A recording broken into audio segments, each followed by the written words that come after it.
Peoples of the universe, please attend carefully. The message that follows is vital to the future of you all.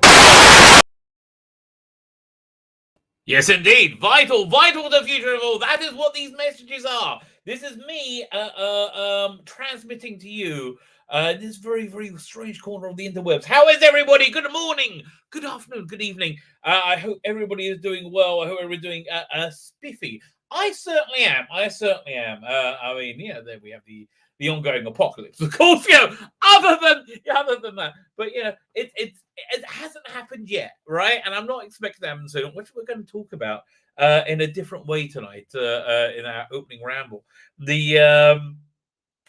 Actually, I had a few things I want to talk about. One topic I think is very interesting that only us as an audience could really get into. I think we're going to like this, not even on the thumbnail. Okay, that thumbnail, thing of beauty, if I say so myself. I think that's how I can see that's how it's going to go down. We'll talk about that as well. The spoilers, the leaked spoilers, rumors for season 13. It sounds real, right? It sounds like they just scrapped everything away and said, let's do this instead, right? Because that sounds like the sort of way they work. Because now, if you're talented, you can do that. Talented people tend. Actually, I was going to say talented people tend to plan better. No, Russell T Davies does everything last minute, right? Does everything totally last minute, right? Pushes off scripts. I'm not sure if he still does. I still haven't seen It's a Sim. So, first thing. Today is well for you mostly it's Tu B'Shvat. For me, it just finished. Tu B'Shvat. Us Jews. We have a lot of everything. We don't have one New Year. No. Well, that's only New Year for people, essentially. We have New Year for trees. New Year for trees was yesterday. Tu B'Shvat, the 15th day of the month of Shvat. What this essentially means is there's a Jewish rabbi by the name of the Ari who had this metaphor that is that essentially what happens is you create your year in the Jewish New Year, which is in September, right? Around September, September, October. This year it's early, very early in September. So you create your year, and you do that by you're dedicating yourself to be a better person and good deeds and prayer and all the other. You're trying to shoot yourself off in the right direction for the year, right? So, but you create that year conceptually, then, right? And then you have a 6 months pregnancy while that year is birthed, and that year is birthed in spring, which is Passover, right? So that's the kind of metaphor. So it takes about 6 months for it to come into being, but there's different stages at the pregnancy. So this is one of the big stages, the Tu B'Shvat, which is you get your first whiff of what your year is going to be like the first strange auras of it. That will be around Christmas time, right? So that around Hanukkah. And well, that sounds bad news because we had a bit of strife going on over there. If you recall, things weren't so calm. So we had that going on, and that's your first your first squinting glance of what your year is going to be like, right? And then it goes along with the farming metaphor as well. This is where the seedlings have started to grow, started to bud, right? And they're the first first leaves, first bits are just poking through the soil. That's Tu B'Shvat, right? So that's again the metaphor for your year. You're starting to get a better idea, right? So that's what this day is. Look, Jews they celebrate it in a weird way because they're Jews. Dried fruit, because they didn't have real fruit in Europe, so they had dried fruit. But now we have really good dried fruit. It's dipped in sugar, right? The dried fruit they ate was carob, which is frankly awful, right? If it turns out you're supposed to shove it up your ass or in some kind of sex thing, it would make sense, right? I wouldn't be like, oh, that's weird. No, I'm like, oh, yeah, that makes sense. Oh, I was doing it wrong. I was eating it. You see? Yeah, if that was going to happen, yeah. So that carob and boxer. Now, I never had boxer. I hear it's awful, right? I hear it's absolutely awful. Anyway, so my wife put out a platter of dried fruit. It was very, very nice. I actually like, but I tried to refrain because everything's got full of sugar, right? So I did like this little candied some kind of citrus fruit rind. Yeah, that was really cool. I like that. So anyway, and that means in 2 weeks it's the month of Adar. Now, month of Adar, it's crazy, right? Month of Adar is based around the idea that this world is an illusion, and it's an absurd illusion at that, right? And basically Adar is you just laughing at reality because you don't really believe it, right? Basically, Judaism is we basically live in the Matrix. Like, this is a construct. This isn't real, right? Thank God, this isn't real. Like, this is a way of growing yourself in a real reality, right? Because the only way you can really grow is if you have struggle. Yeah, I know it's all very esoteric, but yeah, the only way you can really grow is struggle. Which again, I guess that's the essence of drama, which is why all these like terrible dramas fail so badly. Right, they fell so badly. So anyway, but because it's they say Misha Niknasada, when the month of Adar enters, when the month of Adar starts, Marbim Simcha, we increase our joy. So I decided Saturday night, it's the 1st of Adar. That's when I'm launching my Indiegogo, right? That's when I'm launching my Indiegogo. If I can get my ass together, if I can get my ass together, I want to make a really incredible show, right? And we're going to be. I want to give stuff away to random backers. I'm only going to say after when we hit 10 backers, I'm going to say, and a prize goes to backer number 7, right? Every like 5, I'll say. So I got all these figurines, which I'm really not doing much with, and I really should give them to you guys because they're really cool, right? They're really cool. And we got the Silence over here. And Silence is a great freaking villain. You don't really appreciate it. Freaking awesome villain. Look, Moffat, he can come up with the good villains. I was watching the second in the Monk trilogy last night, and Capaldi needed 2 more seasons. I'm sorry, I see it now. Capaldi needed 2 more seasons. It's just like, he was just starting, and he was just about to become the Doctor, like really on his own, the Doctor, right? And it would have got. He needed 2 more seasons, right? And then, but they went straight to his last season. And I like the season. Listen, I do. Even though in pretty much every episode, what's the name? Bill Potts has to say she's a lesbian, right? And like, listen, Bill. What's the name of the actress? I did Mackie, whatever her name is, man. I like lesbians too, right? Like, I really like lesbians too. I do, which leads me on to my next topic. We're going from the sacred to the profane. I was just thinking, what if Doctor Who was real, right? What if Doctor Who was real? What would you be interested as an Earthling in any of that Doctor Who universe porn, right? What Doctor Who universe porn would you want? Like, you wouldn't want to see the Ice Warrior porn, right? That's just gonna be like, that's like tortoises hitting each other. I don't like you wouldn't want to see that, right? It's just gotta be. Imagine it's really reasonably violent, right? Ice Warrior porn is probably like the German, piss porn of the Doctor Who world, right? You get so you don't want to see Ogron porn, right? You don't know, no, that's stuff you don't want to see at all. So I was going to say, I'm like, I guess the Thals. Listen, they're very Nordic, they're all very blonde and big. I mean, like, okay, the Thal porn. I want to see Thal porn. Listen, I think it's time. I think we need to call up an episode guide, right? Let's call an episode guide of all the aliens of Doctor Who ever and decide which Doctor Who world porn we would like. Here we go. Doctor Who. It's not going to take us long, you think. Episode guide. We might just stop at some point, but we're going to start at the beginning.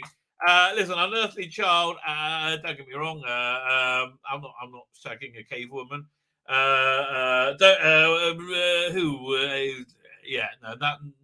There's no.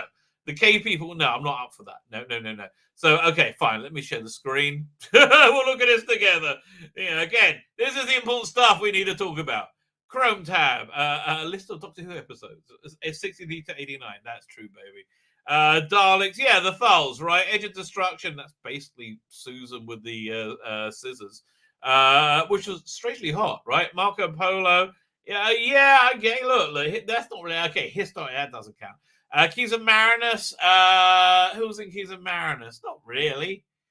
Well, you want one of those fish people thing? Yeah, no, I'm not for that. Not for up for that, really. Aztec porn? No, I don't want to know. They're probably killing that Aztec porn is probably like the snuff of the of the yeah, I don't want to know. Sense right porn? Absolutely not. Reign of Terror? No. See, it goes quickly, right? Planet of Giants? Well, that's going to be interesting. Dalek Invasion? No. Well, listen, don't be wrong. There is a sort of frisson with the life under occupation kind of how can you put it, motif. Yeah, it's kind of free, but really no. Rescue, yeah, only if you Vicky, yeah, no, I don't know. You couldn't really gauge the porn from their world. Their Romans, listen, Romans basically is porn. Web Planet, no, I didn't see. This is virtually none. Although virtually no. Crusade, no. Space Museum, yeah. What, you want those haircuts? Yeah, no, go away. Chase, oh man, where they all go? Yeah. Listen, I'm not gay, but I imagine Stephen Taylor porn, strapped in Mechanus. That will be that'd be pretty hot, right? Yeah, I got to check. If problem beings in the chat, you'll let me know, right? Is that a good gay porn scenario? Yeah, porn parody of Stephen Taylor and the Mechanoids of Love. Galaxy 4, yeah, no, they're all too stern. No. Mission Unknown, no, nobody there. I mean, even that, yeah, no, none of those people. Dalek Master Plan, blah blah. See, Ark. Well, that's basically human. Yeah, I mean, monoid porn. Do you want to see monoid porn? Nah, not really. No. A special toy maker. You can do crazy stuff there with it, but yeah, no, leave it alone. Savage it, no. War Machine. See, look, basically, there's not much there, right? Not much there. Okay, I'm trying to find. Let me just find. So I want to see Cyberman porn. No. Macro Terror. No, I don't want to see macro porn. Faceless One, certainly not. Want to see Yeti porn? No. Ice Warriors? No. The Great no.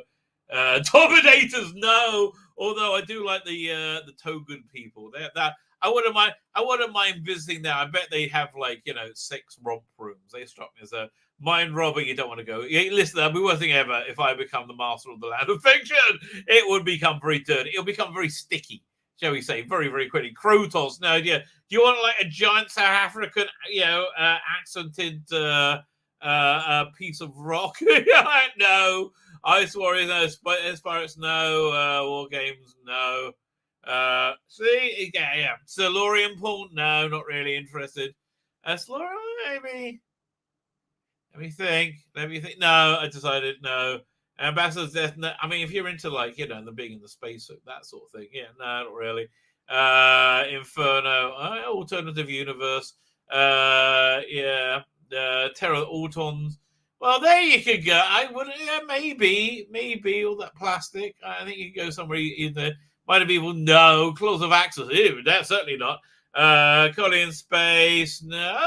Yeah. Listen, I like the desperate miner and the evil mining company. There's a lot of scenarios you're gonna have there. The Daleks. More Ice Warriors. Sea Devils. No. See, Mutants, Time Monster, Three Doctors, Carnival at front. Oh, wait. I think we have a winner. I think we're going to stop here now. I think we found the winner. Draconians. Fine. So here's the answer. In the first few seasons of Doctor Who, which porn do we want? Foul porn and Draconian porn. Okay, there you go. Inquiring minds wanted to know. So again, let me go through the chat. Okay, let me say hello, Jim. I'm only 15 minutes in, so I'm not doing so bad yet. Yeah, what coffee is that? I think it was just coffee. Was that a flavor? I don't know. Sweet flavor. So just now the entire black stuff. Yeah, listen, I'll get to it. That's all the yeah. We're going to talk about that. That's pretty concisely. Yeah, I don't know. I agree 100%. But okay, that's basically roughly what I heard. Is it the same? It's times like this when you become keenly aware there was of regeneration and degeneration. Oh, but yeah, it's true. Well, listen, again, in Judaism, we have the idea of Yurida Hadora. Each generation gets somewhat weaker than the one before. And gee, we can see that happening. Really, I mean, like, I think really, I don't know, people be crazy. I you know what? That's what we're going to do. We're going to look at this article. This is a surprise out. Caroline Glick.com. This is somebody we're going to get to know. Caroline Glick. We like Caroline Glick. I think I can get her on the channel. I don't know why. I mean, she's like a smart grown up. I got to think of the right angle to invite her on, right? But she's very clever. She's very, very clever. And she's very, very good. Good writer. Is it America the Great Purge? Yeah, freaking awesome article, right? Here we go. It's actually pretty good. Okay, basically, we'll read the beginning, and I'll go. Yeah, okay, you get the idea. President Joe Biden and a small band of crew assembled on the Washington Mall for his inaugural Wednesday celebrated the event as Democracy Day, but in truth, the state of democracy in America today is nothing to celebrate. You are indeed correct, Caroline. The talking heads on TV, Democrats and a smattering of anti-Trump Republicans, insist the fault of all America's political woes lies with the former President Donald Trump and the senators and congressmen who joined him in questioning the results of the election in several swing states for refusing to set aside evidence of widespread electoral fraud. Exactly. They stand accused of inciting an insurrection and so endangering the foundations of American democracy. Again, this all just seems very demonstrable for me. I mean, like, maybe there was no election fraud. I'm not alleging there was because I don't know. Maybe there was no election fraud. Maybe there was no election, but wouldn't it be easy enough to demonstrate? I mean, like the thing they freaked out about is when Rand Paul went on TV and said, well, you know, there's 200,000 votes in Michigan that apparently only has names on them and not addresses. That's normally illegal. The only reason they went through is because this guy did it and he wasn't supposed to. The legislature was supposed to do it, and he said the state attorney general. Basically, it was illegal, right? Now, was that legal? Do we let it go? Do we not let it go? But like, don't tell me there's not like that swings the state right there.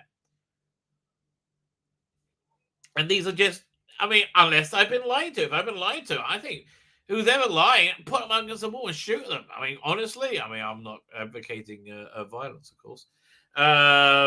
Trump was impeached for his statements on January 6th rally, and Democrat lawmakers are calling for Senators Ted Cruz and Josh Hawley to be expelled from the Senate for questioning the Electoral College votes from states and widespread allegation of electoral fraud. The accusers forget conveniently the Democrat leaders and from that they forget everything. From Nancy Pelosi to Hillary Clinton and assistant system member 2016, that Trump's electoral victory was illegitimate and the job of good Americans was to resist his regime. She puts a bit. I mean, like, look, she's just a smart person, right? And she's the way she was breaking it down is smart, right? It's just I listen. I find the most interesting thing about this is just how much the Republicans completely caved, like just completely caved in. I mean, that's it. Apparently, Crowder's saying he's going to sue somebody. Right? Is he going to sue the Republican Party for like being ballless? Can you sue somebody for that? It's incredible, right? It's just incredible. Anyway, that's what I was saying. I listened to the chat before I got carried away. There you go. Go figure. Derek Maris, how are you? David Enke, I think perhaps Capaldi actually ended the Doctor Who saga. I think we all agree with that, don't we? I mean, this is awful. Yeah, listen, I think we all have our own edited,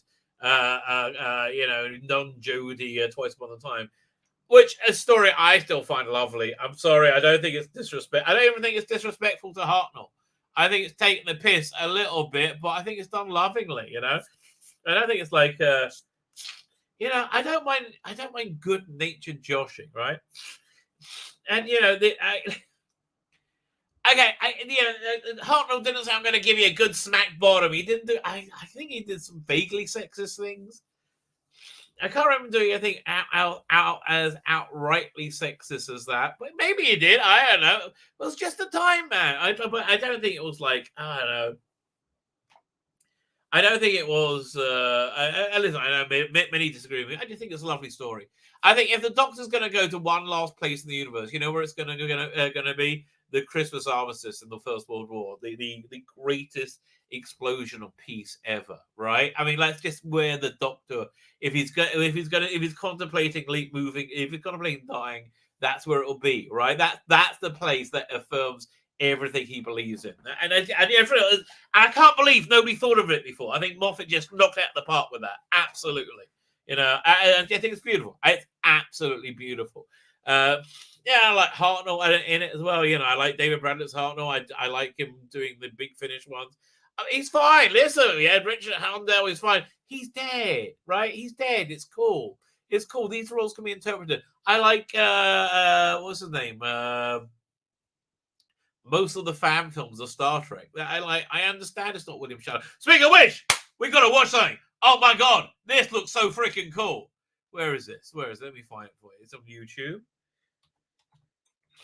I saw a YouTube fan film was coming up, and it looked freaking awesome. I am so psyched for this. We go share screen. It's a Chrome tab. It's a YouTube. I think it's this one.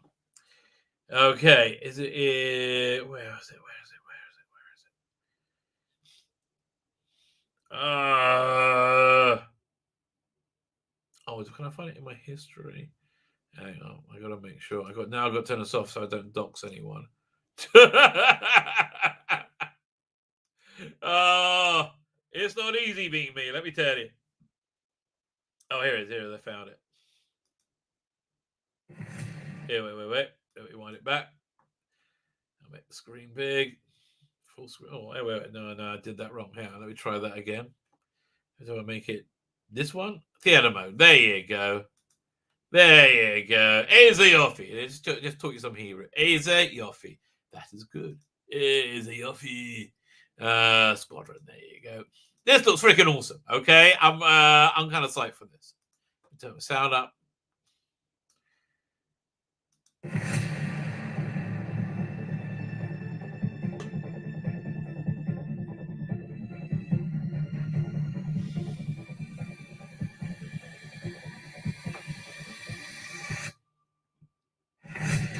Oh, damn, sorry. Wait.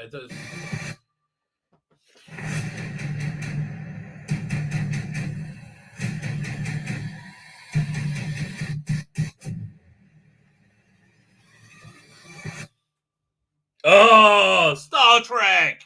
I miss bloody Star Trek. Doesn't that look awesome? That looks freaking awesome, right? That's over on Naxnar's channel. That looks freaking awesome. I miss Star Trek. So, I think I've worked it out. I don't want to preempt anything, but I think we're going to start doing weekly Orville videos. I think over on Dad's channel. I'm just up for it. I just miss Star Trek, man. I miss Star Trek, and I want to see. You say, this is why I was kind of annoyed last night. I wanted to watch Doctor Who and like go through. Which Doctor am I going to go through this? Here, I'll show you. I'll show you my my setup. Okay, I've been threatening to do this for ages. Over here we go. Doink. Just thinking about it. Okay, let me just get to the Doctor Who folder. There we go.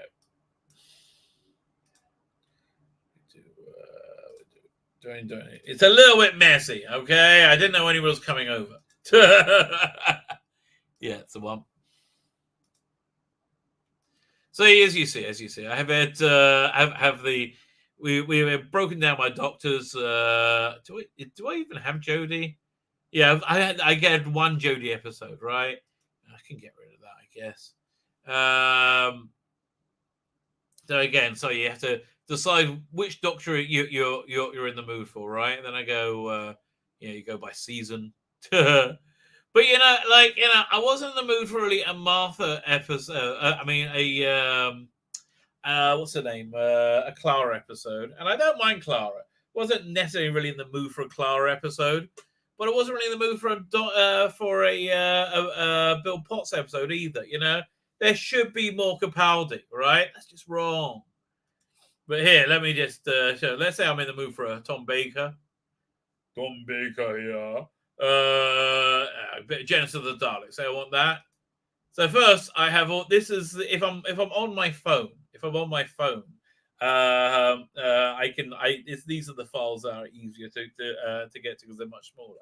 Right? These are just very quick ones. But if I'm on my big screen, straight to the HD files, baby. Straight to the HD files. Even the extras, because I have my Doctor Who ready to go whenever I need. Whenever I need.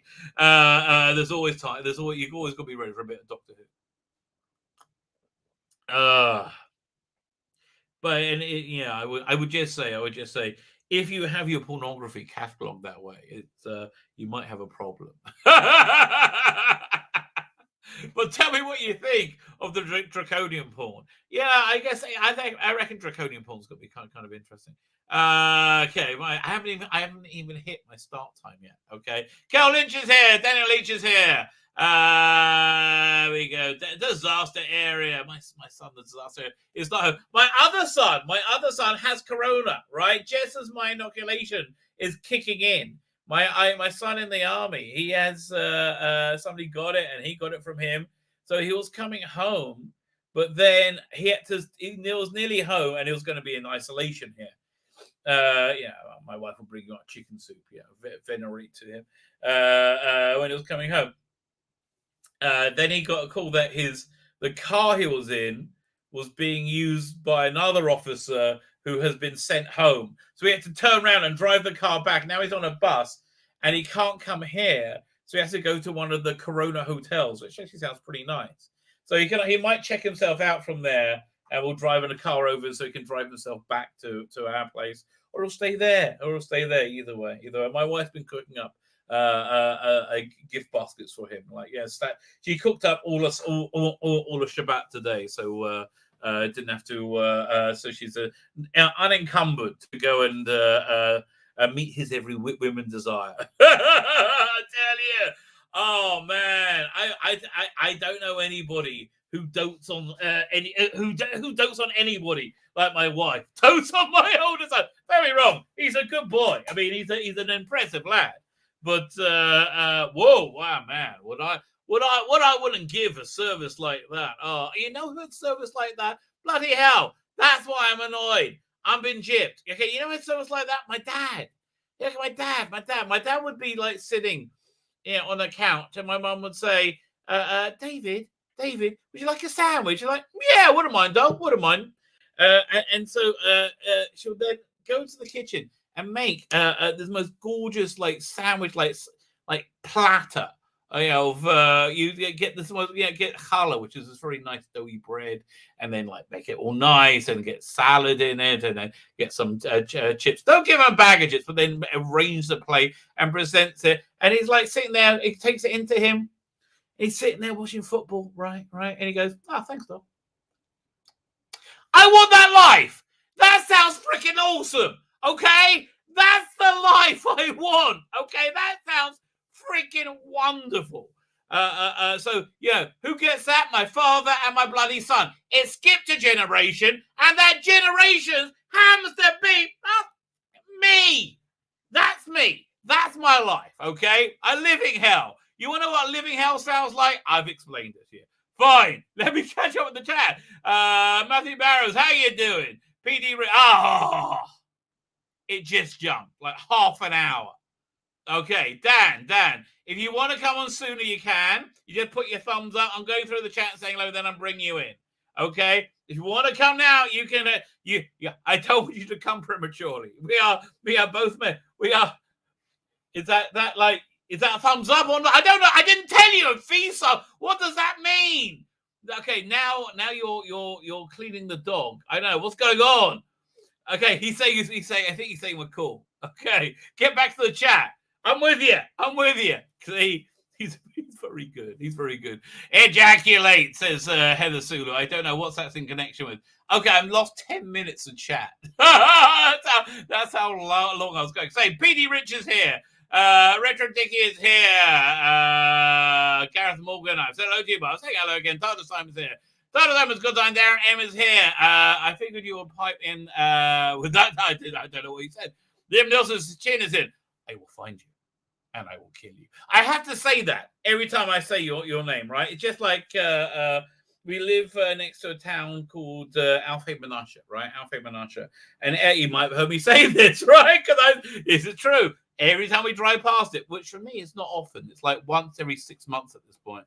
Every time we drive past it, and it's like literally the nearest thing. Every time we drive past it, I have to go, Alfie! I can't not do it. I can't not do it. That was also somebody calling Alfie Moon in EastEnders when it was good. Alfie! And like, yeah, Alfie and Kat, they should have just driven away and you should never have seen them again, right? They should never have done any more, didn't it? And I was very disappointed. Like, you know, his in their his Minder, which could have been brilliant. That Minder reboot could have been brilliant. Great casting. He was perfect casting. Everything else was wrong. Okay. The essence of Minder, just for anybody knows. If anyone's listening who's going to reboot Minder in the future, the essence of Minder is that deep, abiding friendship between Arthur Daly and Terry McCann, right? And yeah, that's why I like that last series or two when it was a different Minder, right? When it wasn't Dennis Waterman. But it wasn't that. That was the show. That their bond between two men, right? And we were. But no, that was the show. It was Arthur Daly, and the title sequence told you everything you wanted to know. Like it was Arthur Daly's there for him when he comes out of prison, right? That's basically the bottom line. He's just there for him when he comes out of prison, and Terry's there for him, right? And that basically, and their whole, and you see his whole history. He's a boxer and everything down, and it's like just a great, and it's a great combination of characters. How'd you screw that up? With Alfie Moon, bloody hell, that's his name. As I'll say, perfect bloody casting, right? How'd you screw that up? And yeah, the taxi driver wasn't bad. See, I was hoping the thing would, when they got to the end of that first season, they would get to the point where he went to prison and then Alfie's there for him. And that explains the backstory. And then they start being mine. But no, they just fundamentally didn't understand that show and what made it great. Heather Sula, how you doing? Can Thanos die of STDs? Would that trigger regeneration? That's got to be really dark Time Lord porn, right? Right, when you actually you trigger regeneration in some kind of sexual fetish, right? I like that. You hit it. That's the dark. Oh man, that's good. That's skanky. Oh man, forget chicks with dicks. There are no chicks with dicks. That's a line from Ted 2. Leela and Perry, lesbian Perry, that would be yes, good. And Markowitz, I bow to your good judgment. I bow to your good judgment, sir. Let me go. Let me keep going. Sorry, Liam Nielsen says he lost my Raz. I have no idea what I was talking about. That's the thing. I never remember. Season 22's crowns were. Oh yes. But their faces are a bit like, I mean, there's no, unless there's something underneath those. And listen, the fact there was Sarah Green and Janet Brown, Faith Brown, who I didn't know I fancied Faith Brown until Attack of the Cybermen. Okay, that's what that taught me. I was like, whoa, who's that? Who's that? The Queen of the Cylons. Okay, okay, stop talking. I don't need to hear the head. Okay, everything from the neck down's good. Okay, good. More of this, JNT. Because again, a gay man's idea of what is sexy is also a 12-year-old boy's, right? Neither of us, if you're me, neither of us are that subtle. Biden's a terrible leader. He won't make. Yeah, nobody thinks he's going to make the full term, is he? I mean, hey, listen, maybe we're all wrong. Maybe it all just works out. I don't know. You got to look at the bright side. Always look on the bright side of life. But on with writing about prostitutes in Greek. Really? That's again. I guess I would. That's the type of pornography.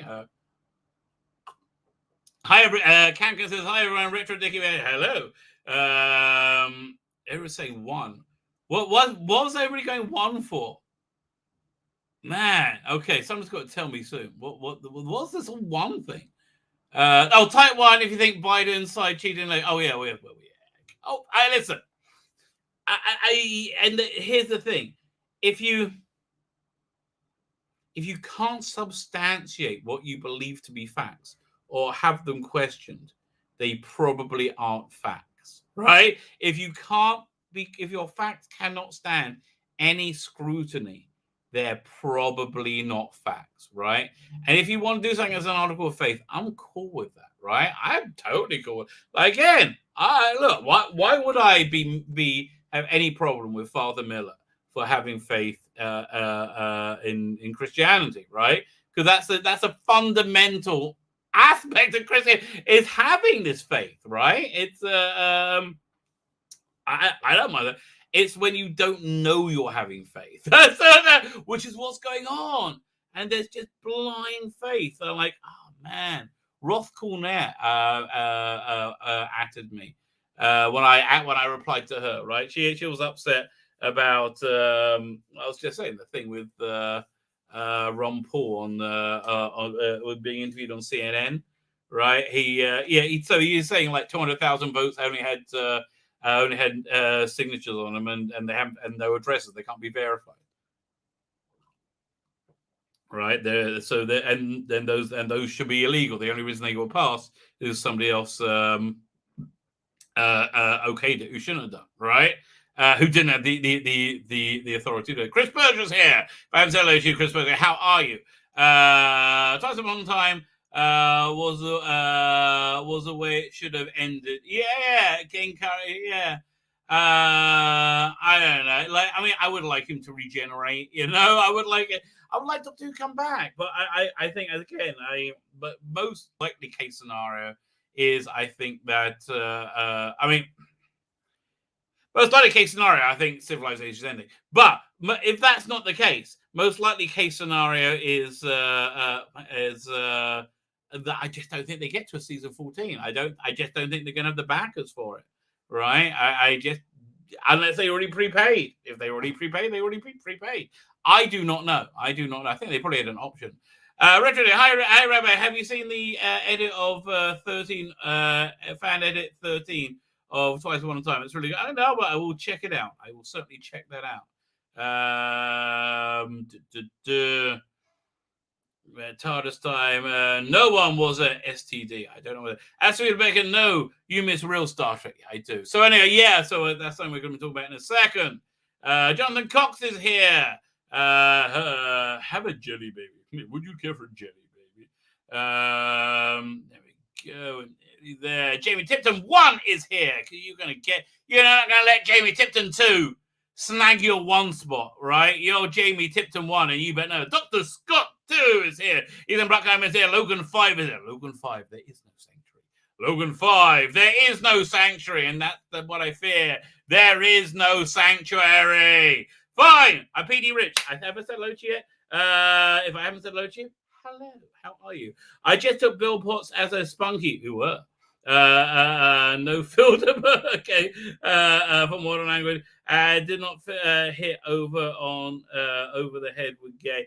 She just was a bit chatty about being gay. But then again, I guess at that age I was kind of chatty about sex. At this age, I'm kind of chatty about sex. You know, I'm a bit of a fan. Fine. I have a guest to wander through the gardens of love that are the many, many areas that we have to talk about tonight of the crazy things that's going down in fandom. It's the one, it's the only. It's Birmingham's King of the Geeks. It is the wonderful, the incomparable Dan Hadley. How are you? Hello. Calling out to another planet from Birmingham. If I were you, Well, I tell you, I'd go back there. Most planets are other from Birmingham. How was Rosie the Dalek? She's wonderful. She's taken a back pew for the time being. There she is. Look, next to K9. Yeah, just up by my hand. Yeah, so she's happily there, fettling with K9 and enjoying the new year. I don't often get a fettle, right? I don't often get a fettle. Yeah, so the legends are true. Yeah, so everything's going fine. How's your new dog, by the way? How's? Oh yeah, let me see. She. Hello, you know what? Like I haven't done any dog pictures, and people got mad at me two streams ago. Hang on, let me pull it down. She threw up though. she vomited quite profusely several times. We think it's the treats that she's having. Oh, she didn't watch the Sinagra Conundrum then? Nothing like that? That could be. Could be. 5 minutes of that. Yeah, 1 second. Let me pull it up. WhatsApp. There you go. A few people in the chat. There you go. Hail Derek. Hail Derek McManus. Hail Daniel Leach. Hail Retro Dicky. That name still makes me laugh. She likes sleeping upside down.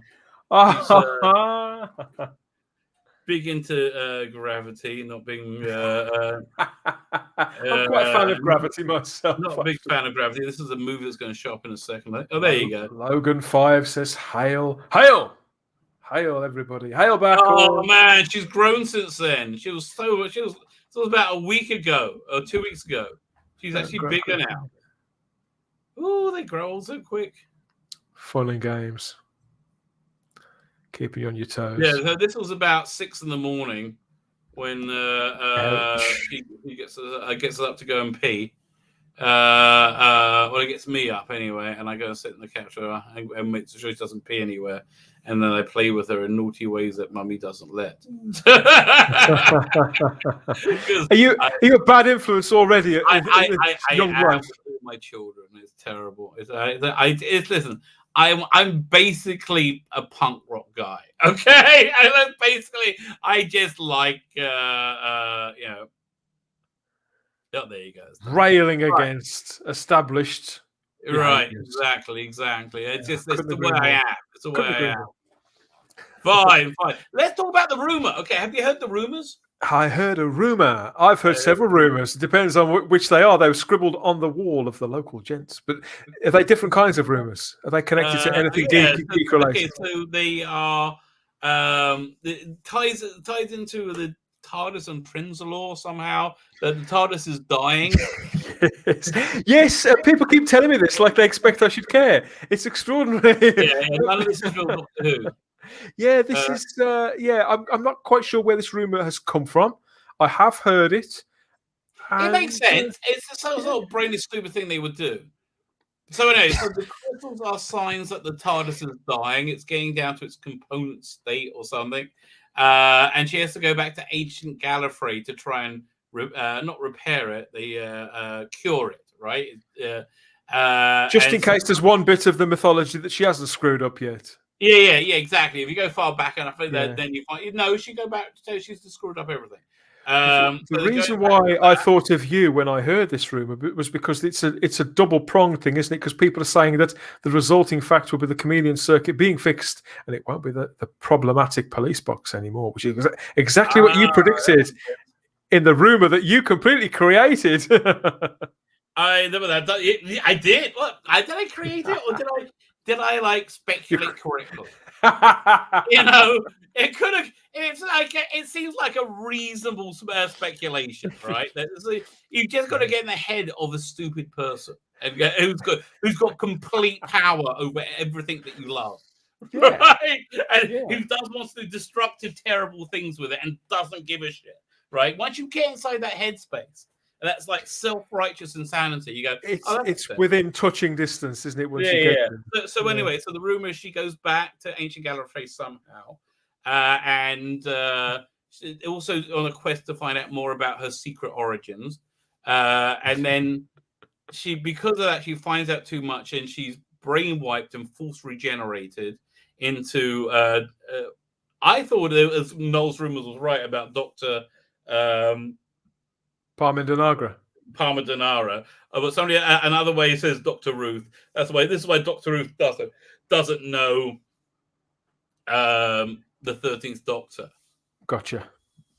But who cares? Hey, But like, it that's does the seem problem I've like, got. like let's wrap this up in 8 episodes. I saw more pictures of weeping angels outside a building. I'm like, okay, fair. It's like, I don't know. I don't care. I don't care about any of this stuff. That's the problem. They've pushed us Sure. so far now. They've literally spent every drop of generosity that I could muster for this show. Come on. It's Just like, gone. do you have any generosity towards Star Trek? Did you see that trailer I played? I haven't seen a trailer. What's this a trailer for? I played it For Star Trek? For a fan film. But this looks awesome. Oh, okay. I'll play it for you right now. Is it First Frontier or is it the other one? No, no. This is something new. Yeah, here we go. Squadron. 30 seconds. Oh.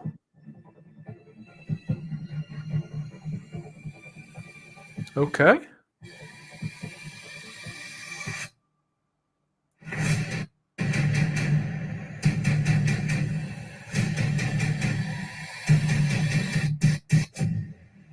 That's Star Trek. That's proper Star Trek. Yeah, I miss Star Trek, don't you? I can't quite believe what I've just seen. That is Star Trek. Doesn't that look great? Yeah. And I saw a Volta in there and a Jem Hadar or two in the background. Yeah, I'd watch that. I'd be down with that. Right. So, Dan, are we doing an exploration of the Orville? I think we have to. Let us know in the chat. What do you think? The Rabbi and I have been talking about this behind the scenes in cloisters. We've been talking about this launching a trek through the Orville episode by episode. So let us know if you think you'd like to hear myself at a time. Quite frankly, 2. I think we should do 2 at a time. Yeah, I agree. So would you like to hear myself, the Rabbi, probably Keith Isles, if we can? Keith Isles has suffered enough, but I think we may, if we get the hostage tape, get the incriminating negatives, we may be able to drag Keith Isles in, and maybe Ian would be up for that as well. I don't know, but people who could come in and talk about it, about a show that was actually and is actually good, I think we should definitely do this. Yes. Yeah, it would restore much the same way that fan film, just that snippet of a tiny fan film. Yeah, didn't that look good? I mean, I'm so psyched for that. I'm so psyched for that. Yeah, we've got a few comments. I saw a bit of news. What was it actually? I'm saying thing. I saw a bit of news that happened later in the day. Was it a Big Finish thing? Big Finish have released the cover for Volume 3 of Dalek Universe, which is rather gorgeous. Oh, let's have a look. I don't mind. Okay, let's have a look. As always with Big Finish covers. This is post me. Yeah, they dropped it around an hour ago, and it's DT's on it with a couple of other actors. It looks like Joseph Milson's in it from the Sarah Jane Adventures, but I imagine he's playing a different character. Dalek Universe. Why? Let's just go there. And it's definitely listed on the website as well. Volume 3. I've got to go through the vinyl one. No, there it is. It's got Davros on it. That's the one. If you go back a page, it was on your previous page. Yeah, it's got Terry Malloy's in it. As we're here, we might have seen. Have you seen the cover for the second one? Yeah, I think it's absolutely beautiful. I love the Sarah Kingdom style. Yeah. I'm so psyched for it. Wait, do we have any of the production team there? Directed by Nick Briggs. If it's directed by Nick Briggs, that's good enough for me. If not written by him, it's fine. Yeah, I mean, people joke a little that he writes too much of the stuff, but really, I think he's he can write everything. He's like, I just relax when he says, "Oh yeah, Mavellan." Okay, we're talking about what Doctor Who universe porn would we be interested in? Well, have you seen who the Mavellan? Have you seen who the Mavellan is? Is that Alex Kingston? It is. It is. That's clever. So anyway, we worked out that we didn't like Ice Warrior porn. That would be bad. Draconian porn, maybe. Thal, definitely. Mavellan's a great addition. I would imagine somebody has got to have made some Mavellan porn out there. I don't think so. I think this is only in my head. I love the Magellan spaceship in the background of that's a Terry Malloy Davros. Yeah. Really nice. Really nice. It looks like a massive geek fest, doesn't it? Yeah, and they just know what they're doing. That's the bottom line. They just know what they're bloody doing. So 3 sets, each with 3 episodes in, and then there's that prequel with Tom. Right. Is it 3 or 4 sets? I don't know. So I'm asking you. Yeah, I'm not sure because that one's listed for October. I think the first one's out in April. Do they have a trailer for this yet? They must have a trailer for this. I don't think I've seen or heard one, but I could be wrong. I've heard that many. There you go. Must have. Here, listen to trailer. Let's have a listen to the trailer. Ooh, sure.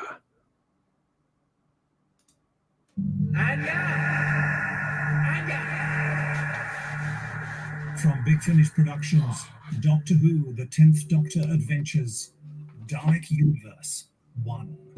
Timetable. Good idea or not? It's overrated. Bit dark though, isn't it? Surely if you're going around opening doors, you'd switch on the lights. Maybe those systems were damaged in the crash. Very probably. Mark? Wait, Mark? Mark, I know. Mark 7? I was going to say Mark 7. So cool. I believe I may have the answer to that conundrum. I think it may have been sent to me because I was investigating George Sheldrake. And he's launching the time tunnels from there at midnight. Midnight? Why is it always the end of the world at midnight?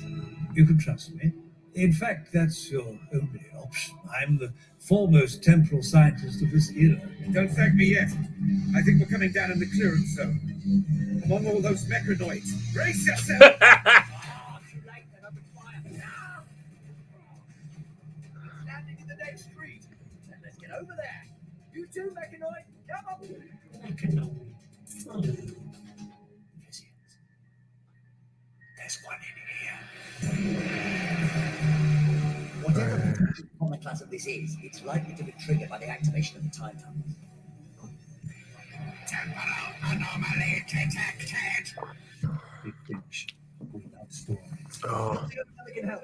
Without you, it's the end of everything. Oh, mate, Yeah, this sounds like everything that Time Lord Victorious should have been. Video of it.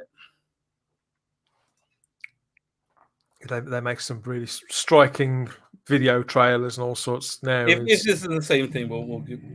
I think it probably is. Yeah, I have seen this. Yeah, I do apologise. No, this is different. This is different from what we just heard. It's very cool. Yeah. Everything ends. Eventually. Right, yeah, this is a different trailer. Every story. Yeah, it is different. Death, if you tell it long enough. Sort of. Why didn't they do this with Time Lord Victorious? I don't know. They did because they didn't have the right people in charge. Across space, I've lost it all. Family, friends, my own people, my home. Donna. All that twisted up metal. Rose. I like this post Donna as well. Always endured. Yeah. Through whatever's been thrown at me. However much I lose, I always carry on. To bear that burden. I mean, this is just the video is beautiful. It's magnificent. It really amps you up for it. It's better than anything that's been done on TV. But I know we've said it over and over and over again. Look at this. Oh wow! This is gorgeous.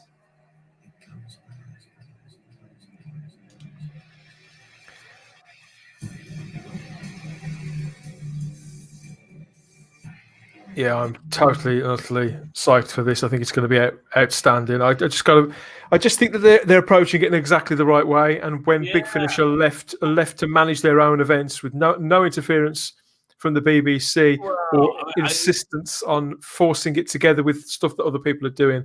Like, what happens if the BBC actually goes down? What happens to Big Finish's right? Do they like revert to Big Finish? You think?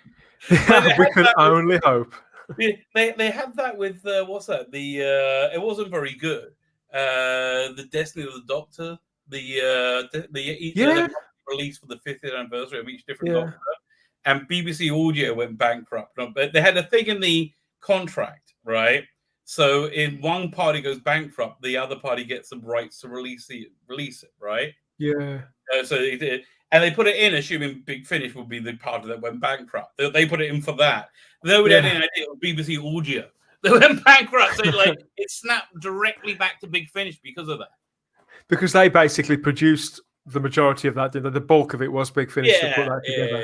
And they were allowed to label it as a BBC release. I noticed that the BBC are releasing some new audiobooks this year, but they're really scraping the bottom of the barrel. There's things based around Romana. And speaking of new things, there is something new I should show you. Yes, I saw your thumbnail earlier on. There is, I mean, as regards to these rumours, I mean, are you remotely stirred by these rumours of the TARDIS? I believe them, but I don't care. That's the same with me. Why would anybody care? I don't think. I mean, people are talking about it a little in the chat, but not a great deal. I don't think anybody's particularly up for it. Take the piss out of. Yeah, that's about it, really. Yeah, you can sort of. Let me ask you. Let me show you the thumbnail. I have an editorial question for you, right? And the chat as well. You can chime in, right? So, yes. I was going to have the balloon say for your many crimes of constant lecturing and caroling and destroying Doctor Who. We just sent you to a false regeneration. And I figured it's too wordy. Too wordy. We need to bring that back a bit. What do you think? Do you think it's better that less is more? Yeah, I think less is more. People have only got so much time to read on the thumbnail. I do get carried away with those word balloons. But look at that. It's really good. Love it. Wouldn't that be her last words? Yeah. I want to speak to the manager. You can't do this to me. Boom. Yeah. Absolutely. The forced regeneration angle, I don't know about that either. I think that's. I believe that. It's a dumb thing they would do. Make her a martyr. Make her a martyr. Yes, you're right. Actually, yeah. It's a dumb thing they would do. Right, make her a martyr so you can have an even more maligned person. I think what's the name again? Padamabra, whoever she is. Parminder Nagra. Panda Bear, whatever, Padme, whatever. Okay, Padme. We're going to call her Padme. Right, that's it. Okay, made life easier. Padme. So I think that rumor is true because I remember Noel saying it came from his channel that it was Denai Miller who tweeted that she's going to be a great Doctor Who, and then she deleted the tweet, and then she tweeted again recently that she knows who the next Doctor Who is. Yes, she made one of those cameo videos where people can commission a famous actor or just somebody that you like in the media to give you a private message. She said it in one of those, so she obviously thought that it would. Some of these actors are quite naive; they don't realise that fan bases share this stuff. So she fulfilled that cameo order. And that person who had it then put it onto the internet. So now everybody's seen it. So bear in mind that she said that about Parminder in October, November. Yeah, so I reckon it's happening. 3 months on, and she's still saying the same thing. That is happening. Parminder Nagra is playing the Doctor in Doctor Who. No, and I honestly, I think she'll be. I've never seen her be like strong. I've only seen her be a bit girly, but I think she could probably. I think she'll be better than Whittaker. Right, but I think she has a charisma. She has a charisma about her. She has a star quality about her. Win me over. Like I can forget this happened. And she's been acting for a long time. She's older than you think. I think she's in her late 40s. Right. And she played quite a stern character in Agents of S.H.I.E.L.D. It depends how they present her. If they're going to present her as another like trans androgynous weirdo, then I'm not interested. Stop. If they want to present her as a woman, that's interesting, right? That's interesting because she's attractive, right? And it's that simple. Yeah, and it's that. I don't think it'll work, but at least that's interesting. Oh God, no! I mean, none of it works. And you can't have everything. But I don't think season 14 is going to happen. I don't think they have the HBO deal. I just don't think it's going to happen. I think it's unlikely. I don't think they can promise anything past these 8. I'm going to say 8, but it could be as few as 6. I keep hearing this that it could be as few as 6. I'm fine with that. I'm fine with that. Yeah, the fewer the better. Yeah. You know what? We should really do. I think we should find an angle about doing a show about Battlestar Galactica. I just realized we should really go through that again. Classic or new? Classic. I mean, new. I have the new one I have in my head is classic. I thought you meant the new one that they're making now. Yeah, I was gonna say because I love both of them. All that stuff. I mean, the original show tied to my childhood so much, but I really enjoyed the new one. There was 5 seasons in the end, something like that. It was 4 short seasons. It had the first season where you had the 4-episode miniseries and like 12 episodes of a season. It wasn't a long or 16 maximum, right? So it was 20 episodes, and then 2, 3, and 4 are 20 episodes. So it's 80 episodes, give or take. So it's only as much as the original series of Star Trek. Right. And it's got a real tight arc. It gets a bit flabby in the middle of season 3. It gets a bit flabby there. They could certainly cut a few episodes. But yeah, I mean, have you been all the way through it? I watched it when it was on. So I haven't watched it since. I've been through it 3 times. When did it finish? About 2009. Long time ago. Long time ago. Let me look it up. Hang on. I think it's been wrapped up for quite a time. Yeah, it's been a while. What's it? Battlestar. So I'm very keen to talk about the Orville because it's so much fun. And I'm aching for Star Trek. 2004. So it went from 2004 till 2009. So it's a good 11 years since it finished. Maybe it's time to revisit 12 years. That was that, and that were the movies. That was Razor. Season 4 was 2008. So a good 12 years. I've never seen Caprica, the sequel show, and I think there could be one of the movies that I've never seen either. The other one, the prequel one was good. They did a movie version of it. That was pretty good with younger Dharma. Was that called Razor or the Plan? No, Razor. No, it was called Blood and Chrome. Blood and Chrome was the prequel. Blood and Chrome, that's the one. Yeah, that was all right. That was pretty good after having a lot of misfires, right? I think Caprica was a big misfire. I think it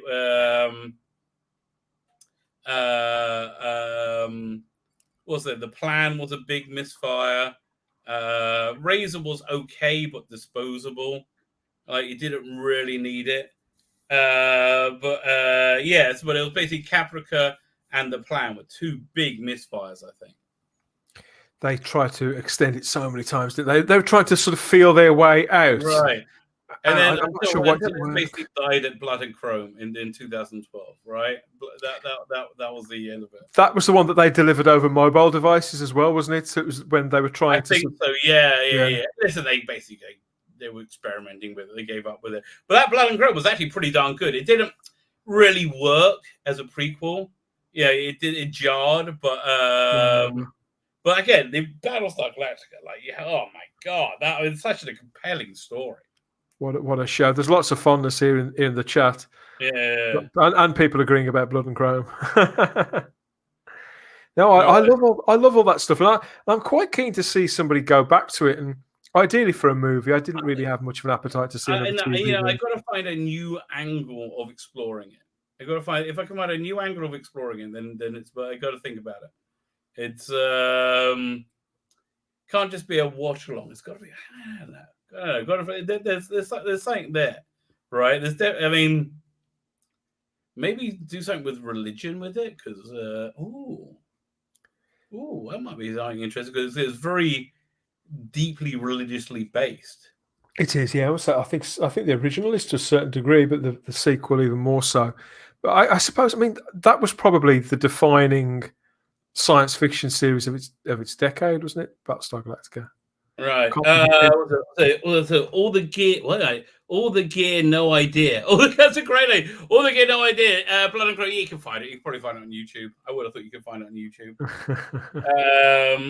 Was it? Darcy was talking about Razor being a decent standalone. It was a decent enough standalone. It was just disposable, and it was really hinged on the main actress who was okay. It was Michelle Forbes, wasn't it? From no. It was Michelle Forbes. They had this special ops person. What's her name? But she's a famous actress. But here, let me find it. Go for Razor. I can't quite remember which one was which. Like I said, there's so many of them. I get them mixed up. Hang on, Razor. Here we go. Click here. Derek says in the chat, Razor was the story of the Pegasus. Right, exactly. I'm just trying to find the cast list. Stephanie Jacobson as Major Kendra Shaw. So she's been in. You'll recognize her. She's been in just a bunch of stuff. Well, I haven't seen her for a while. She was in a bunch of stuff. PD Rich says it was Sheba. Does that ring any bells? Don't know. No, I don't remember that. But basically, this woman, Stephanie Rich, was the she had to carry it, and she wasn't a Katie Sackhoff, right? She couldn't.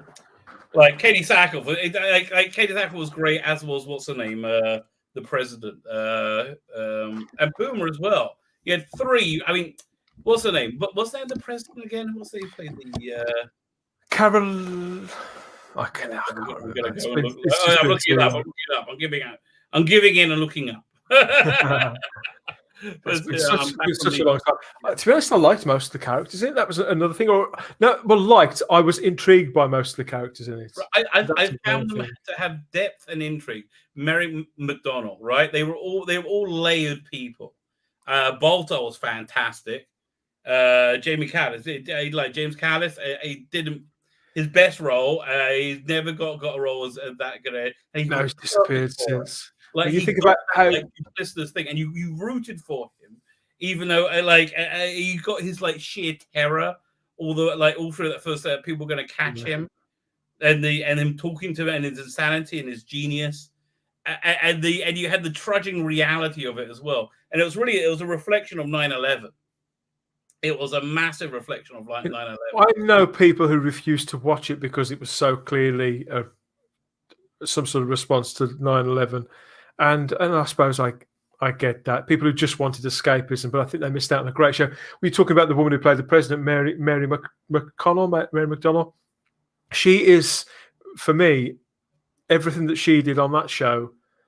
And I'm kind of fond of Kate Mulgrew on Star Trek, but to me, that character was because she was much better. Again, because firstly her character was thrust into the position that she didn't want to be in, and you felt her struggle, right? Yeah. You certainly felt her struggle to become that person, and it that played out really interesting with the drama over the first, I would say, 2 seasons. But that was the character that they wanted to make, that they wanted Janeway to be, but they just didn't have the tools. Maybe it's because it was a network show. And I don't think Kate Mulgrew is as good an actress as. Yeah, listen. I mean, again, Mary McDonnell, she put a lot of nuance into that portrayal, really well. I put this lovely nuance into it. It really, really worked. And also, what's it? What's his name? Adama. What's it called again? Yeah, from Miami Vice. Edward James Olmos. Yeah, Gaffed. Yeah, Edward James Olmos. Freaking awesome. By the way, I started watching Blade Runner 2049 again the other night. I was going to do it in sections. I did the first 50 minutes. So I figured it would play better as a prestige TV show, right? So that first episode, pretty good, had me intrigued. Second TV show, it fell apart a bit. So I'm gonna. I've never seen it, and I famously keep telling people I haven't seen the original for 30 years. Is it a long film then? The second one? Yes, it's about 3.5 hours. Bloody hell! Okay, it's really clever and interesting. In the second quarter, it falls apart a bit. I think they can probably bring it back, but interesting characters. I like all the characters. I liked what's his name, the guy from Drive as a star. Yeah, Ryan Gosling. Yeah. Yeah, I really like him. I could watch him. He was amazing in First Man. If you've ever seen that, I haven't seen it. And it was Harrison Ford was in it, and Harrison was very, very good in it. Edward James Olmos was in it as well, and that was a great. That was one of the highlights. I'll have to go. I'll have to get these things watched. I've watched very few films this year so far. Very few. I watched a couple last week, and I eased myself in with a watching of Xanadu. Followed by a Woody Allen movie that one of my friends. It was called Play It Again, Sam, and it was the inspiration. I'm told it was the inspiration for true elements of True Romance, the Tarantino thing. How he'd got Elvis talking to him in that, he's got Bogart. Yeah, so I quite enjoyed it because it's the first Woody Allen film I've actually seen. But of course, Really? Yeah, I've never watched them, and I enjoyed it. So maybe I could go and look at. Okay, others. so do you want to start the best or the worst? I always find that it's best to start somewhere in the middle. That way, you haven't seen the best or the worst. I would say Annie Hall. Do Annie Hall next, and then Stardust Memories. Annie Hall followed by Stardust Memories, followed by Crimes and Misdemeanors. That's a good playlist I gave you. I'll have to write these down. Yes, I'm definitely going to watch some more because, I enjoyed it. I found him because I've been a little put off by him. I don't know whether all the things about his private life are true or not because I've never paid a great deal of attention. I think they are. I don't think anybody's ever going to. So we've got Crimes and Misdemeanors. That's, I think, is probably his pinnacle. His best Annie Hall. Annie Hall should be your next one. What's the second one? Stardust Memories. Stardust Memories. That's it. So I'm not really sure about his personal life, but his persona, that Scream persona that I'd seen, just seemed fiercely annoying. And that film I watched, the first say half an hour of it, he did really, really irritate me. If you remember that film, because he's very, ridiculously awkward around women to the point that I just couldn't relate to it. But something happens with the character, and I found that it really broadened out, and I was really impressed by his acting towards the end. I thought, God, I'm really glad I watched this. I'd like to see more of it. All right, I'm up for it. Yeah. That's an interesting, streaming hitting. I like. He's certainly a creative genius. I mean, a master of the craft. But yeah, and you got a good. But if you watch those 4 movies, that gives you a good overview of the best of Woody Allen. Because he's up until recently, he's still been making movies, isn't he? Right. In fact, I have to tell you, one of my favorite of his was he's not in it. It's Midnight in Paris. That's what my friend who told me to watch Play It Again, Sam. She told me to watch that as well. Yeah, love that. It's a beautiful movie. It's absolutely beautiful movie with a really interesting idea and premise, right, and story. But the central idea of it was clever, and it was well told. It was very, very well told. And also, Owen Wilson was very good in it as well. I like Owen. Yeah, I like him too. I haven't seen him do anything. By the way, I have to tell you, I'm not sure I'm right. I have to see it. I haven't seen it in many years, but I think I would like more of High Rise than I would of Paradise Towers. So I heard you talk about it the other day. Yeah. Oh well, yeah. I'm halfway through Paradise Towers. I mean, I'm 2 episodes in. I've dragged to a little bit of a halt with it. I won't pretend I haven't. It's a tough one to get me to prove I love Doctor Who. I guess I do. Yeah. I guess I do. We'll have to listen. I'm kind of hoping the world's ending by then anyway, so I don't have to buy it. Right?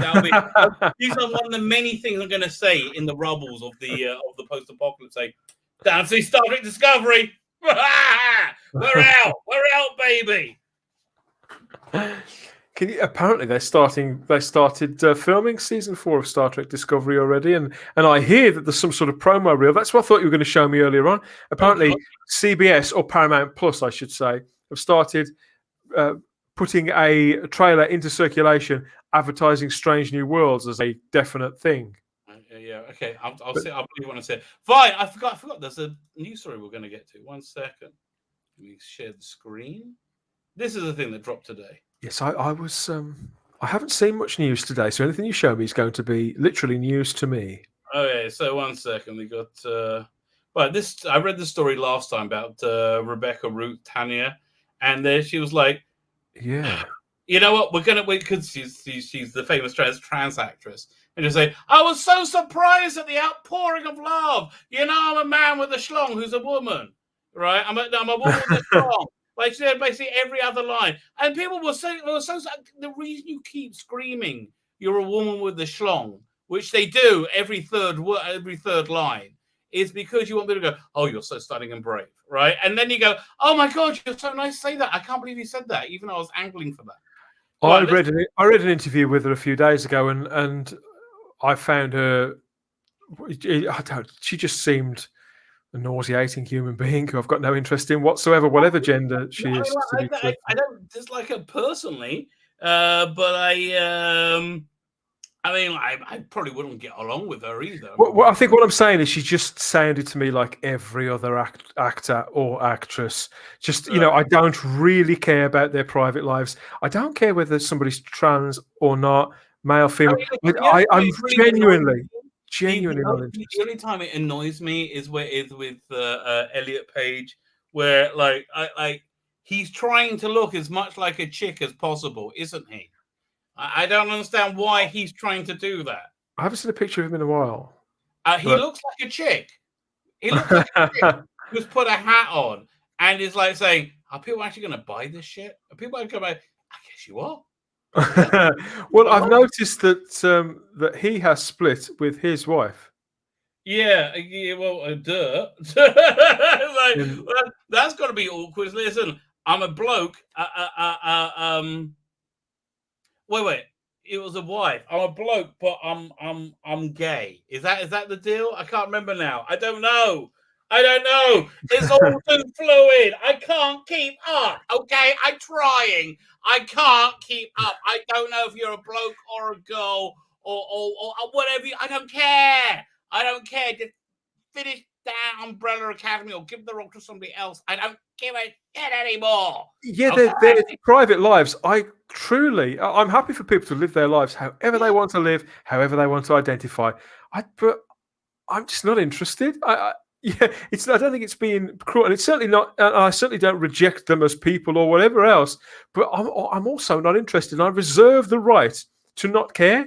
I've got my own life to live, my own people in my own life. Things I really genuinely don't care about their genitalia, their sexual orientation. I don't care. The only reason it's an issue with Rebecca Ruth's character Anya in Stranded is because she sounds like Herman Munster in it. Right? It's the character in that transgender as well. Then. Yeah, exactly. Yeah, that's okay. a major. I haven't heard it. See, I'll have an opinion about the character, and I think we have every right to have opinions about the character, who the character is, why they are who they are. But Rebecca Root herself doesn't interest me at all. The only things that really let down I did a review of both of the Fourth Doctor stories that came out this month. I dropped that today. But one thing that only really let it down was they cast a woman to be the villain, right? And it just she didn't really work. It would have worked much better as a guy, right? I've come to realize this now. Men and women are not, generally speaking, interchangeable. And the more you try and do it, the more obvious that becomes. The reason you can gender swap a character is if you make that character into a woman. Like Starbuck was very masculine in the 70s Battlestar Galactica, and she was very feminine. She was like one of those crazy chicks. She was very feminine in the 2000 version, right? And the character was female, right? It doesn't work if you just take a character that feels male and you have a woman play. I mean, it does. I mean, I guess it worked by the Avengers, but I just don't think it. Here's my problem. Here's the problem. It was like that. I haven't heard a male leader in Big Finish in what seems to be years, absolute years. I get it. Women are people too. Women can do things. I see women, they have very dexterous fingers. They can do all kinds of things. They're very clever. They have natural rhythm, okay? They're wonderful. They're gorgeous. You know, they're the best things ever, right? But men can do things too, okay? Well, I was thinking about this with Star Trek Discovery. That's what hit home to me, the fact that every single authority figure in that, apart from Admiral Vance, all the others on every planet that they went through while they were investigating the burn, that expression, the burn, good God, that sends me to sleep. Just the thought of it. Thank God it's over. So yeah, everywhere they went investigating the burn, they were met with dignitaries from different civilizations and worlds who were all Mardy-faced women Yeah. around the same age, Yep. wearing Yeah, smocks. exactly. It's not just big, it's every freaking thing. Everything. So the other problem with that story, okay, here's the problem with these two releases. One is they're both reasonably okay, but one is way better, like way better than the other. One I give like a 8 out of 10, and the other one is like a 6, 7. No, it's a 5. Actually, I gave it a 5. I think in the end. It's like, well, it's past. It's a 6. I gave it a 6. These are the new fourth Doctor Avengers. Yeah. So how you would have made the other one better, I worked out during the extras. It had the best thing in that second one that isn't as good is John Colshaw's in it, and he's a pretty good actor, but he has such an intense love and understanding of Doctor Who, so deep and profound, that his performance really raised that whole story. He played two. He played a henchman in it, and he played a father in it. Then he said, I based the father on Mike Yates, what he would be like if the world was ending. But I thought that's the thing that would have made this story cool. If they set it on an alternate Earth that is doomed to death and the Doctor can't save them, right?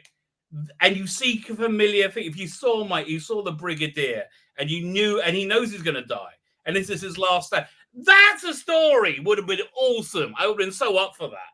I think there's ground to do that again, to basically do another Inferno kind of story. Yeah, exactly. Within Doctor Who, maybe even several. But don't do everybody as being evil. Do like good versions, can't save them. So anyway, so look, they just dropped new details about these stories. Let's read the story, then I'll go back to the other story I was going to read. Brand new story details have been revealed as the 10th Doctor is reunited with old allies and even older enemies in Dalek Universe Volume 1, due out for release in April 2021. Is James Latham playing the same characters you played in the Fourth Doctor Adventures? No, it's a different character completely. I understand. Right. Okay. She played a policewoman, didn't she, in the Fourth Doctor stories? And yeah, but they were saying, if you haven't heard it, I don't want to spoil it, but she wasn't who she appeared to be. Oh, okay. No, I haven't heard her stories, so maybe it could be. But listen, that whole season, that whole Fourth Doctor season, was a very direct sequel to the Dalek Master Plan, and you had and so it does tie into this whole era, it could be then. So who knows? Anyway, so David Tennant stars in the first volume of the Dalek Universe series, which comprises of 9-hour-long episodes, and sees the Doctor pulled out of time and sent back to the era before the last Great Time War. Interesting. The Doctor will team up with Anya Kingdom and Mark 7. I love they're using Mark 7. Really cool. Mark 7, of course, was the android in the what's it called again? The Daleks, the American Dalek TV show that never got made pilot script. And if you want to hear it, Big Finish did an adaptation of that. I've got it upstairs. I think they put it out as a CD, didn't they? As one of those. Yeah, it was good. It was fun. I liked it a lot. I can't remember who was in it, but I did enjoy that. Anyway, so where was I? Mark 7 for 3 new full cast audio adventures as they battle Belfort businessman George Seldrake, Mark Gatiss, and try to stop the Doctor's timeline from changing forever. Plus, in future volumes, there'll be at least one familiar place popping into help, but that'll be giving away spoilers, sweetie. So so they say the River Song. Okay, fine. By the way, that's if you want to pick up a good I will say, if you like the 10th Doctor and you want to pick up a good box set, a good one is the 10th Doctor and River Song. Worked much better than I thought it would, and it was a real chapter that you kind of needed. That I didn't. I heard lots of really bad reviews about that, but you've raved about it. I disagree completely. I'm more likely to give it a go. I heard 3 rattling good stories, I enjoyed them all. I think I think that was a strong. There was one I thought was the weakest, but it wasn't a bad story. I still give that like a 6 or 7 out of 10. And like once you get the box set, like you basically get one duff for free anyway. That's the way it worked out with the Fourth Doctor box set. It was $20 for both of them, or $13 each, right? So essentially, you're paying $7 for the second one, and that's about the differential in quality between the two stories. I suppose you can have everything, can you? It really. Oh, listen, it's not a bad story. Funnily enough, I kind of preferred them when they were two episode stories, which is weird. They actually felt more authentic then. There's some. I like it when they. I do kind of like it when they do the 25-minute. When they go back to the content. That's the other thing about this. The story I didn't think was as good. The episodes are about 33 minutes long, 30 to 33 minutes long each, and they would have been much better at 25. They would have been much better with a bit. They used to be really strict. They used to be really strict on their run times. If you remember Big Finish for a while, and I think they must have given it up as a bad job. I think Netflix deciding that there is no official runtime to any of their shows has sort of spurned them on really to just keep doing that. Well, I think Disney's the one that really did that with Mandalorian. Yeah, that too. Well, I think he was still doing it. Are you watching, by the way, WandaVision? I am. I've watched. Yes, there's been three so far. I had to. This is a thing. I'm not enjoying it. That's the problem. I'm not enjoying WandaVision. I am happy to tell you I'm not enjoying it. Here's the thing. That third episode, if you no spoilers, if you haven't seen it, but if that third episode, it would make a good 5 to 8 minute episode. It's like one of the problems I've got with it. And they got this bit. Yeah, we understand they're not really in a sitcom. They're not really. We got that the first 3 minutes. We got that in the trailer beforehand.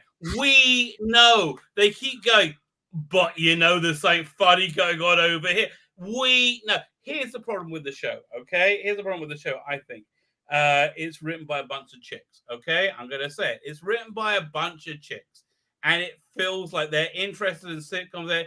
This would have been fine as a movie that's about 2 hours long, right? I completely agree. I appreciate it. I appreciate the fact that it's trying to do something different, that it's stylistically idiosyncratic, and I do love the actors, but I think it's a bit of a misstep. And the main reason I think if you're going to pastiche sitcoms and the history of sitcoms, and you're going to expect people to be there every single week, then the show that you do it with has to be. The problem I've got with it, Rabbi, is that in one go.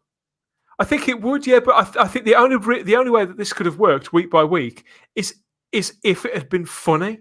You cannot pastiche a sitcom and not make it funny. Even if it was black comedy, because you can see there are David Lynch stylings in this. But it's not black comedy either. Those lines fall flat too. The more slapstick stuff sort of half works. You can't have both. You can't be fun like 1960s, 1950s, 1970s. I guess next would be 1980s sitcom. And a weird, dark, dystopian thing in the future.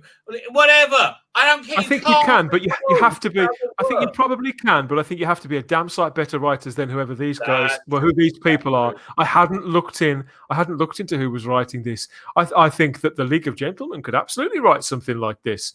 I think that David Lynch could probably create something like this and make it funny with the various people that he's working with. Firstly, the episode length doesn't really work. The 30-minute. I understand you're emulating sitcoms. I understand it's not enough. Everybody always walks away feeling unsatisfied. With Mandalorian, they only had a couple this length, and you never walked away going, "Oh, I didn't feel like I got enough." This should have been the first. No, and this should have been the first direct to streaming MCU film as the opening shot to pull people in. I think they probably tried to do it like this because of the success of The Mandalorian, but it's just not a strong enough format to deliver. That's the bottom line. You have Jon Favreau and Dave Filoni in one, and you got the woman who wrote Captain Marvel on the other. One of the Ooh, women. I didn't realize it was her. It's starting to make sense because the thing with the Mandalorian is an experience, and it's more than the sum of its parts. This isn't. It's Not only taking that, a very long time. Is redemption, right? But here, Yeah. But it feels like it's about something. Whereas this is trying to do a rug pull on us, a very, very slow rug pull. And I think all it's doing is disenfranchising Marvel fans, and people who aren't already Marvel fans are not going to give this a second look. Right. Okay. So it's it's created by Jack Schaefer, and her credits are she wrote she was one of the screenwriters on Black Widow. We haven't seen that. One of the screenwriters on The Hustle with Stan. I've never even heard of The Hustle. No, me neither. What is it? Who's is that? One of the screenwriters on Captain Marvel. Hang on, was the hustle that film where they remade Dirty Rotten Scoundrels with women? With Anne Hathaway, horrible. It looks like it. Yeah. That was a massive disaster. Oh God, Father. Yeah. So again, so listen, this. I haven't said.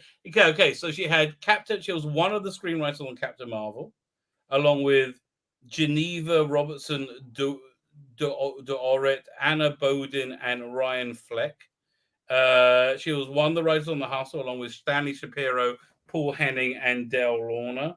And she was one of the writers on Black Widow with Ned Besser. So, honestly, you can't write a bloody thing by yourself. What the hell? Yeah, she's one of these people who are just they're in a story group, aren't they? Effectively. Exactly. So, and WandaVision is just. It's not very good. So let's look at the episodes. Who's been writing the episodes? Gretchen Enders wrote the second one, and Megan McDonnell wrote the third one. So listen, look, I'm happy that women are getting jobs. I don't understand why being female is in any way a obstacle to entry into the entertainment industry. But apparently, I'm happy there's female. But why not do a feminine product rather than take a masculine product and feminize it? It's and also you got I think one of the two most boring characters as well that I don't really care about. Not played by the greatest. I mean, Paul Bettany's good, but can't. I like both of them. I know what you mean about the characters, though. I think this is an opportunity to really make you feel and care about them. But do you?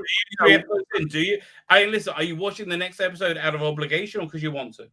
Out of obligation, and I think virtually, I suspect that 3/4 of the people, in fact, 4/5 of the people who are watching it are doing it for exactly the same reason. Right, 100%. I'm not even a massive MCU fan, so I enjoyed it, but I was happy to be out. Right, I was happy to get out when at the end of Endgame, and it kind of it overstayed its shelf life by Endgame anyway, right?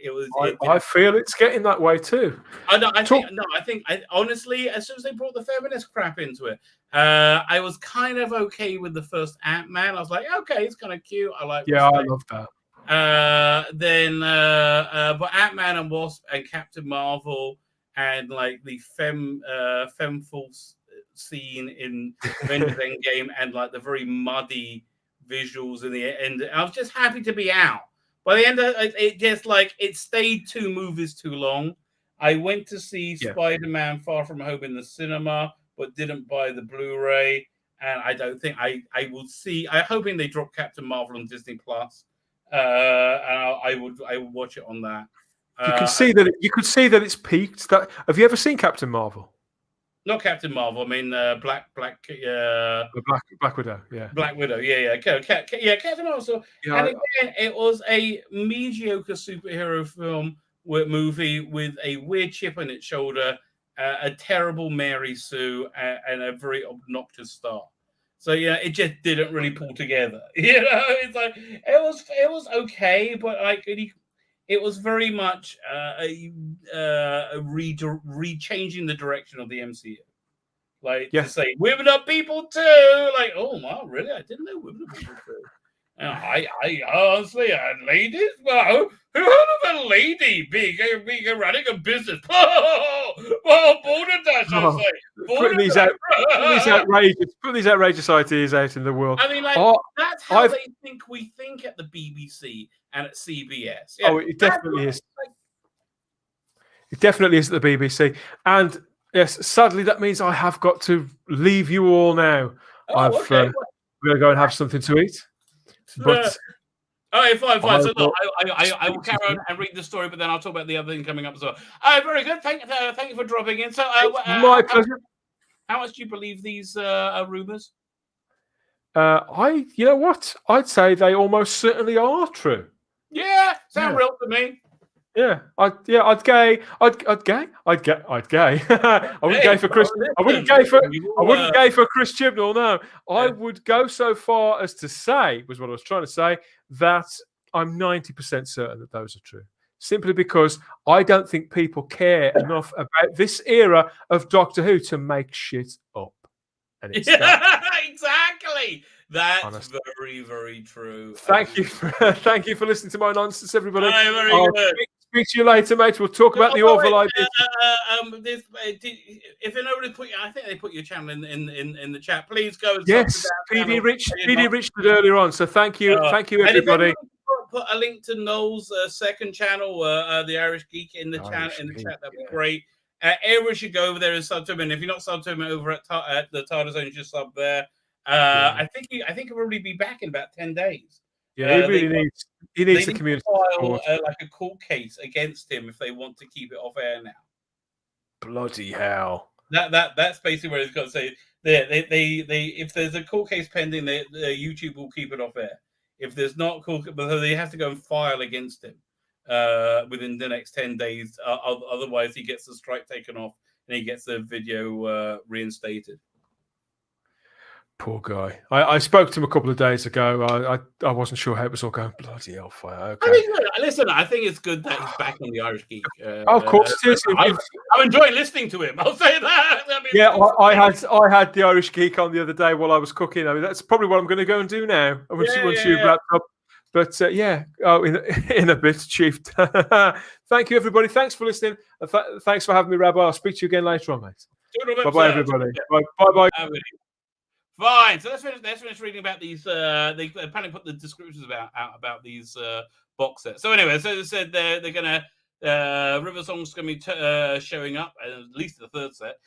Time has gone awry. The Doctor is lost without his TARDIS, but he's not alone. The Space Security Service agents Anya Kingdom. So that's definitely a connection to Sarah Kingdom.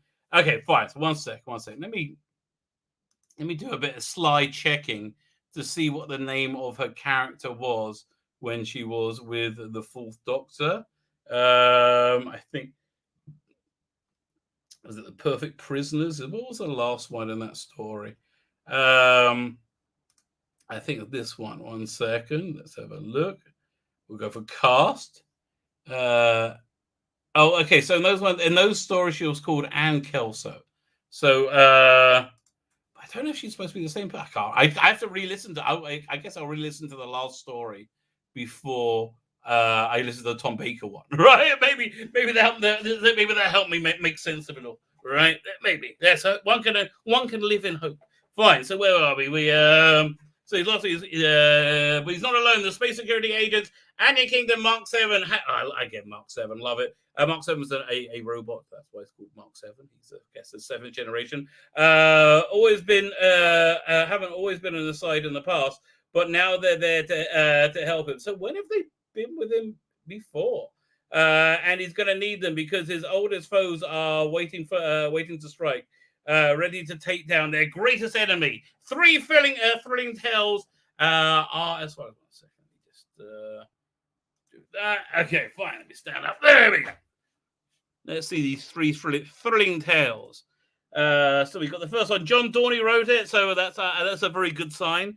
The far future. Anya Kingdom of the Space Security Service is on a mission to investigate an SSS, the Space Security Service, ship crashing on a distant jungle planet, unknown to her supervisor. Could that be connected to Dalek Master Plan. Is that the character? Is that what's his name? The guy who crashed there. Maybe that'll be cool. Unknown to us, where she's searching for something very specific, and what she finds is completely unexpected. Her old friend, the Doctor, with a completely different face and no idea what he's doing there. So this must be a sequel to the Fourth Doctor story, right? Yeah, okay. So the Fourth Doctor prequel is the one where they meet for the first time, right? So I guess they wanted to have them like, oh, I guess that makes it much easier, that they already know each other. So I guess he needs like his own unit, a home base. History itself is breaking down. If he makes a mistake, it could mean the end of everything. Dun, dun, dun. Okay. And then he's written the second story as well. John Dorney wrote The Wrong Woman. So this is called Buying Time, The Wrong Woman. The team's investigation had taken an unexpected turn, but the signs still point to Sheldrake with the clock ticking down to the launch of the time tunnels. The Doctor, Anya, and Mark split up, but soon discover how hard it is to fight a foe who can always be one step ahead of you. Okay, I haven't seen any mention of the Daleks yet, or mechanoids. Yeah, and they were very like heavily previewed in the trailer, and the Daleks as well. Isn't it? What Nick Briggs is on the cover. Also, Nicholas Briggs as the Dalek. Wait, let me one second. Am I wrong? Is Nicholas Briggs in this? Okay, I don't reckon the Daleks are in this. The Dalek universe, I don't think has the Daleks in the first 3 stories. I don't see Nicholas Briggs' name on it, right? One sec. Here. This is the way. This is what we're going to do. I'm going to click there, and we're going to look and see the cast list. Okay, I'm looking at the cast list. I do not see Nicholas Briggs. No, Nicholas Briggs. He's there as the Daleks. Fine. He's in full member. Fine. So I'm assuming they're going to show up at some point. Anyway, so we did Buying Time. Now we're up to the Wrong Woman. They go to the team's investigation had taken an unexpected turn, but the signs are all point to Sheldrake, with the clock ticking down to the launch of the time tunnels. The Doctor, Anya, and Mark split up, but soon discover how hard it is to fight. Okay, we read that. But stopping him is only half the battle. The Doctor says that time can be rewritten, and Anya is searching for redemption. Can she put history back on track, or is the Doctor's future never gonna be the same again? Okay, this sounds really interesting. And the third story in this is by Andrew Smith, another solid writer. It's Andrew Smith. He did. The first Adric story. What was it called again? I keep thinking State of Decay, but not State of Decay. Not Warriors Gate. What's it called again? I'm not going to look it up. I'm going to stay here till I remember. Let me think. It's not Warriors Gate. I thought I remember now. Okay, one thing. Wait. Here's a badge for mathematical evidence from Alzurus. What is the name of that? State of Change? No. Okay, they change in it. Not main. Oh man, the evolution story. Okay, this is killing me. Okay, I'm looking up. Fine, looking it up. Doctor Who episode guide. Here we go. To episode guide. I'm gonna. Man, I can't believe we can. Oh, man, this is like a weird mental block. Okay, where am I? Where am I up to? Not the smugglers. I'm a bit past them. Adric. There we go. Just reenacted a bit of what's it called again? Shock for you. So Adric came in full circle. Oh, I would never remembered.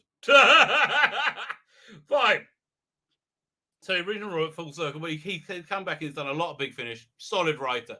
That second, there's a box sets 2 and 3 of Star Cops. If you like Star Cops, are kind of that works. The other one, the first 2, nah, not really. The Doctor and his friends are trying to locate a scientist to help them on their quest, but an attack on a space station alters their plans. Rescued by Anya's grandfather, Merrick, and taken to Neptune, the Doctor and Mark discover the family history, a story of betrayal and loss. Oh, so this is cool. The king, will the kingdoms be reconciled, or are they destined to continue in the mistakes of the past? Interesting. So writer John Dorney said buying time and the wrong woman tick the boxes off on an epic two-parter that brings the Doctor into the world of Space Security Service with a bang. It sounds like it does. He swiftly is reunited with Mark and Anya in the middle of their own investigations into a sinister business, blah blah blah blah blah. Okay, fine. You get this. Okay, I've already ordered it. Leave me alone. Okay, I've already ordered it, haven't I? Okay, now I got to look. Okay, 1 second. Yep, I already ordered it. I did I get a whole series. Did I pre-order everything? Let's have a look. Okay, now I'm I think I probably pre-ordered everything. Yeah, I got volume 2, volume 3. Yeah, here you go. Haven't pre-ordered Out of Time yet. I should really do that. And do I want the 10th Doctor and Classic Companions? I don't know. Yeah, I'm like, enough already. Tell you, I don't know why people complain about the 10th Doctor and River Song. They were strong stories. I would say they were 4 strong stories. I like them all. It's I'm just trying to think. Yeah, there are 3 stories. There were expiry dating that had was a cameos in by Peter Davison and Colin Baker, I think. But again, these really for me help build up the character of River Song and the Doctor. So it's more understandable. So this is what I thought was interesting. Exciting news for fans of Katie Manning and Louise Jameson with these new Iris Wildthyme and Friends stories on the way. So I don't know. So if you don't know Iris Wildthyme, really good character, invented by Paul Maggs, if that's how you pronounce his name. She's a boozy kind of time traveling lady, basically a female Doctor Who. Again, a little less scrupulous, and there's been a few different incarnations. She's best known for the old salty woman version, as played by Katie Manning. Katie Manning plays her fan-freaking-tastically. So they did a bunch of audios with her, and her companion is Panda, a some kind of advanced robot panda thing, played by. He's a very like pompous, full of himself panda, and she travels. Her TARDIS is in the shape of a police box, which is the same size on the outside as the inside, right? It's but they had like the descriptions of her driving the TARDIS through the vortex in the cab, wearing a fur jacket, right, to pulled up so she didn't feel the cold from the time vortex. So I've really enjoyed Iris Wildthyme. She's a great character, and she appeared in books before audios, and as well as audios. But again, they're doing books and tape. I don't know that I'm that interested in that. So they're bringing out 4. Let's have a look. See what they say about them. The direct release of Iris Wildthyme and Friends in 2021 with 5 brand new audiobook adaptations read by 2 of Doctor Who's most beloved actors. Okay, so these are books that Mags had already written before. Okay, 1 second. You know what we're going to do? We are going to go to Wikipedia and look up Iris Wildthyme. Okay, let's find out what the history of this person is. Iris. Now I'm spelling it wrong. How do you spell her name? No, I did spell it out. Hang on 1 second. Why don't I just copy and paste that? We'll copy, doink, and we'll go to paste. Okay, Iris Wildthyme. Fine, let's have a look at what she's been in. It's so she's been in. So this is interesting. Miss Wildthyme and Friends Investigate. Is that where these short story anthologies? I didn't know any of these existed. I've seen I listened to all the Big Finish stuff, but did not know they had novels. I'm just trying to see if. So she goes back to 1995. Wow, that's what I did not know. So she predates her appearance in Doctor Who books, which was when BBC Books took over the book license from Virgin, and they move to basically to the Eighth Doctor. Mag, that's when he really started coming to. So his last book with them is where I got off of the series,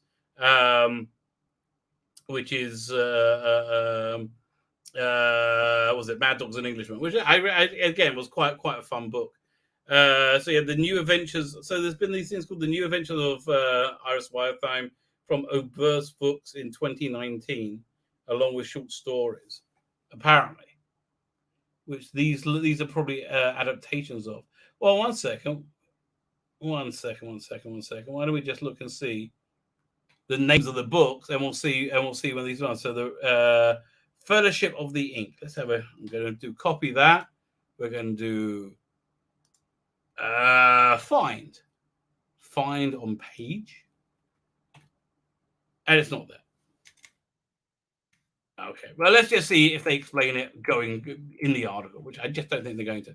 By adaptation by the original novels by Paul Marks, published in 2011 and 2017. Iris Wildthyme and the Friends collection is now available for pre-order for titles of $9.99, download only, or $40 for the bundle. It's more expensive than to buy the bundle. Well, that makes no sense. The first two adventures set for release in May 21 are read by Louise Jameson. I'm not sure I'm interested. I don't know. Is there a trailer to the first one? And second, if there's a trailer, nope. Okay. I like Katie Manning's performance with it a lot. It's the 1930s, a medieval university town of Darkholme's Professor Clevis and his literary friends, the Smudgelings, are conjuring up monsters from other dimensions through their work.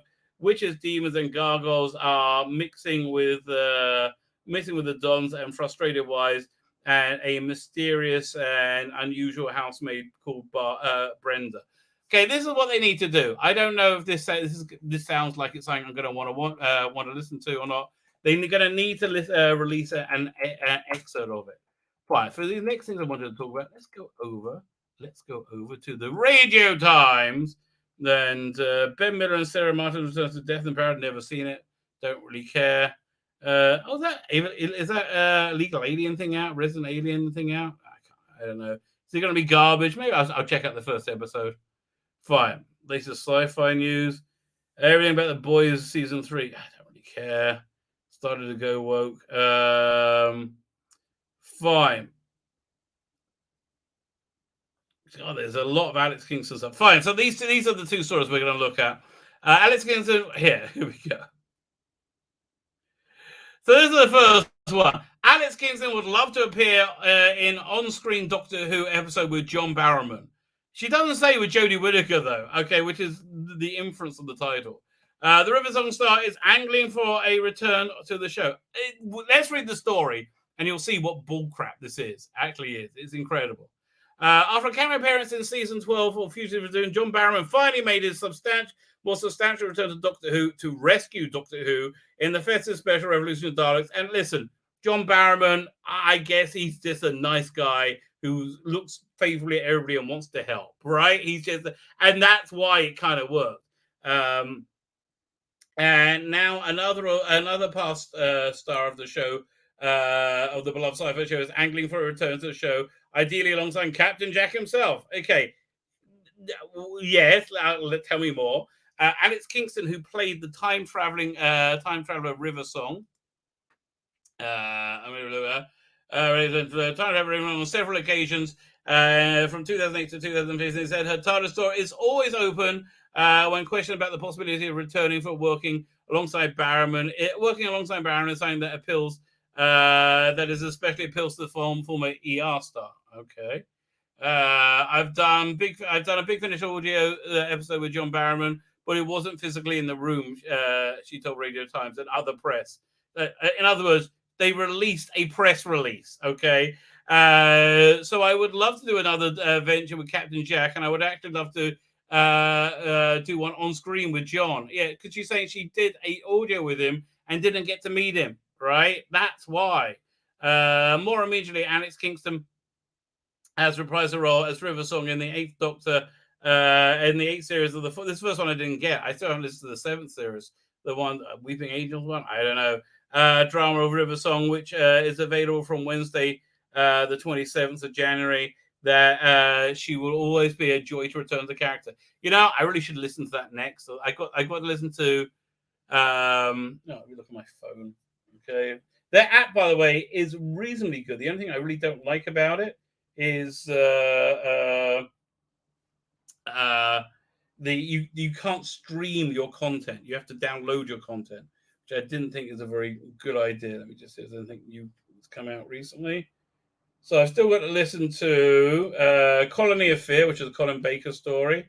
The Robots 3, I'll put that off for a bit. And this Plight the Pimpernel. So you know what? I'm going to do this one next, because if I do like season 7, I will get season 8. If I do, I will get before the price goes up. They put the price up after about a month. So that's kind of important to know. You should know that if you're interested in buying it.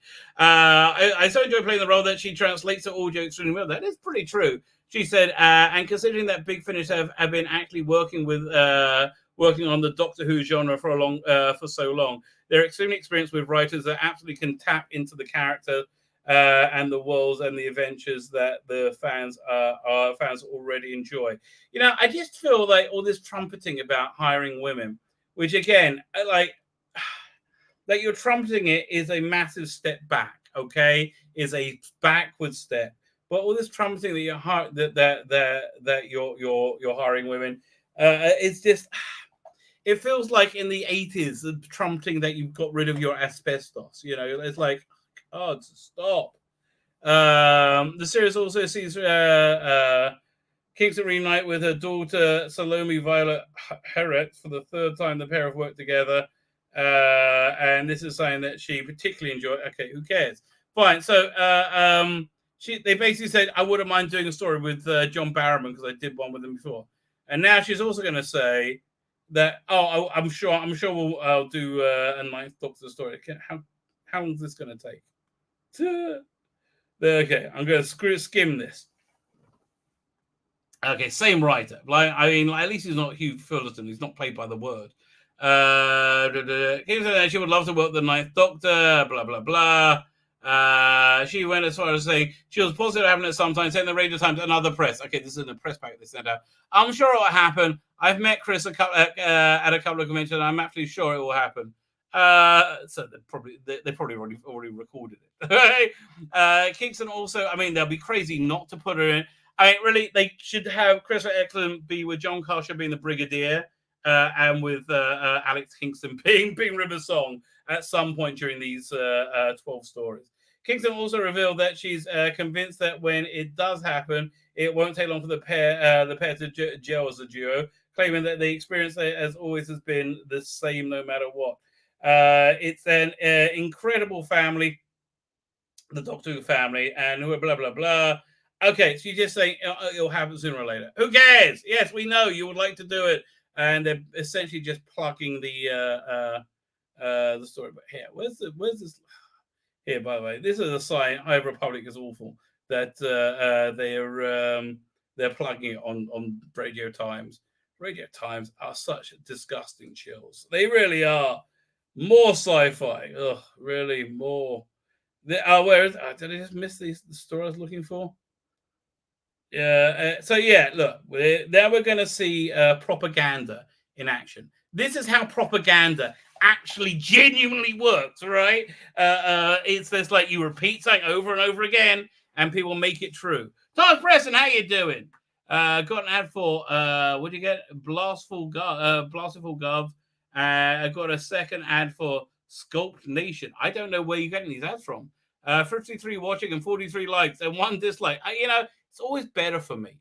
My stats are always better when I get more dislikes. So ever since I don't get many dislikes. Although if you're not subscribed, please hit the subscribe button. YouTube is really dicking with me. I was on a real roll, right? I had this insane growth on my channel, and now they kind of notice, and I'll keep every time my subs go up like 2, they go down 3, right? If you're not subscribed, make sure you're subscribed, and I was going to say, make sure you're subscribed And if you're subscribed, make sure you're still subscribed. Fine. Star Wars supports Christian Ariel after racist abuse. No. So this is title is written incorrectly. Star Wars actually fine. This is a very misleading title. Star Wars supports Christina Ariel after racist abuse. The racist abuses was directed from her towards people of a certain skin color, right? Okay.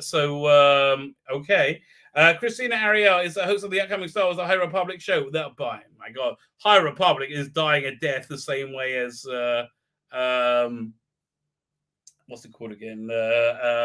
Time of Victorious. See, I can't even bloody remember it. Who cares? Thank God it's over. We got another release from Big Finish, but thank God it's over.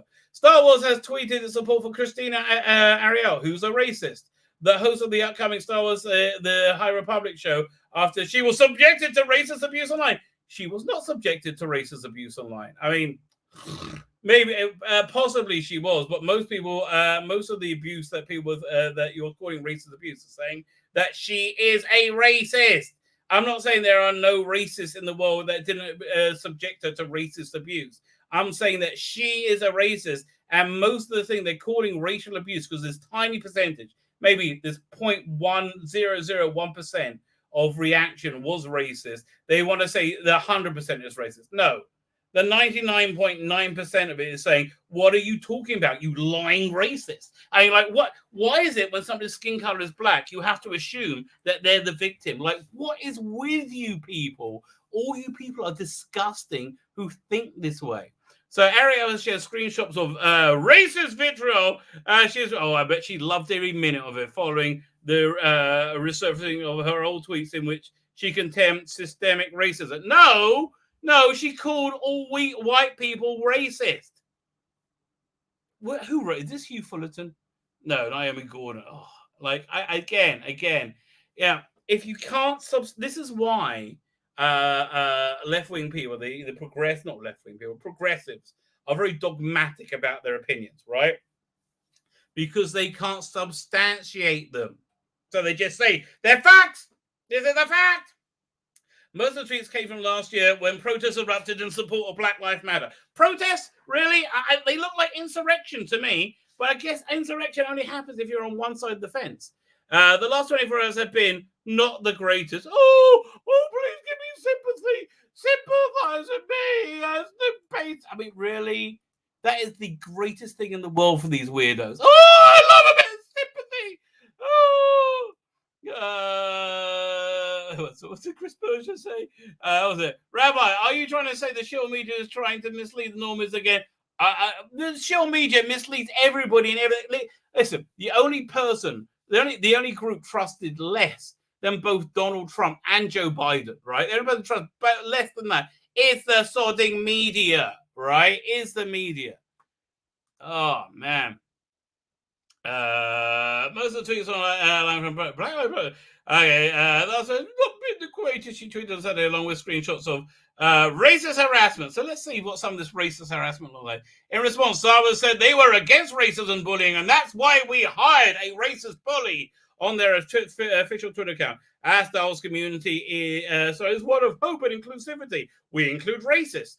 We do not stand for bullying and racism unless we're doing it. We support our favorite racist bully at Christina Ariel because we love racist bullying when it's done to be we like. So again, do we see any of these screenshots of these? John Boyega, he spoke about how casting the Force Awakens. Okay, the racists in his car in the Force Awakens were the people who cucked his character and made him into a joke before forcing him to grow his hair and not have somebody a stylist know how to deal with his hair. Such incredible racism just like takes my breath away. Nobody else had the uproar of death threats to the Instagram DMs and social media saying black this and black that shouldn't be a stormtrooper. I don't know. Listen, May, I have to tell you, nobody really cares about your skin color, right? I understand you've been whipped into a frenzy by idiot stories like this, which are essentially destroying the freaking world, right? I understand you've been ripped into a frenzy by it, but dude, you're a smart guy. You are the smart guy the smartest guy who spoke at the BLM things in what speakers or whatever you spoke. You're a smart guy. Don't fall for this bull crap, and that's really the bottom line. That's really the bottom line. That's what I'm going to leave us on. This is what should you really know. What's really important. You have to know what you know and how you know it. If somebody's told you something, you know just that somebody told you something. You don't know anything else other than that. So let's just see. We've gone through everything. Dills didn't do the ranking, Jody. Who cares? Jerry embrace racist propaganda. Yes, we did that. River Songs appear with Ninth Doctor and Captain Jack. Question mark, question mark, question mark. She's saying she wouldn't mind. Force Regeneration Shocker. We did talk about that. Plus Dying TARDIS and Trip to Ancient Gallifrey somehow. Who cares? Know what you know, really, and know how you know it as well. Try and know everything with what I like to call 5-finger clarity. This was my Roshi, we used to say 5-finger clarity. That's why I call it. But no, like you have, assuming you have 5 fingers, but you have like direct experiential knowledge that you have 5 fingers, right? You know, you can see it right there. You should know everything with that clarity. And again, let's just tie this into the election, the allegations of election fraud. All the people know that are saying the allegations are ludicrous and have no merit is they very much want them to be ludicrous and have no merit. And they've been told by other people, people in authority, who they are ludicrous without merit. I think everything they are accusing the people they dislike of doing, they are guilty themselves. And again, if you go look at my Twitter, go look at my quick back and forth with Roth Cornet. Do not harass her. I think she's, listen. Okay, this is really what's going on. We have a concept in Judaism called Tinetz and Shanispa. That if a child was kidnapped. So if you have a child that was kidnapped by non-Jews, which is the thing that happened, when if you ever got him back, you'd have to do. He'll be in a very different situation, right? I mean, listen, he wouldn't know anything about being Jewish, and so he's basically been raised indoctrinated into things that into not questioning things, which is what's happened to these people. Really just want it so badly to be true. They hated. It's not they hated Trump. They more hated that he was coarse and vulgar and always right and always showing their bullshit to be bullshit. Their absolute clarity of vision that he's lying is something they've wanted to say for years and years and years and years. And it's just, I'm sorry, you've been wrong over and over again. You're going to need to show your workings out before you can tell me there was never, not that, in my opinion, really matters. Like if it did, I wouldn't be allowed to say it. But anyway, listen, I'm not alleging there was any voter fraud whatsoever. I'm just saying I don't know because there's been no investigation into these allegations of voter fraud. Fine. Do check out that woman, Caroline Glick. She's a very smart person. I would recommend checking out her website. She's a good writer. She also she streams on Facebook, I think, quite regularly. But there you go. My name is Sheila Beckett, and you're right from another planet. I've been in the end broadcast button. Now I'm going to hit the second end broadcast button.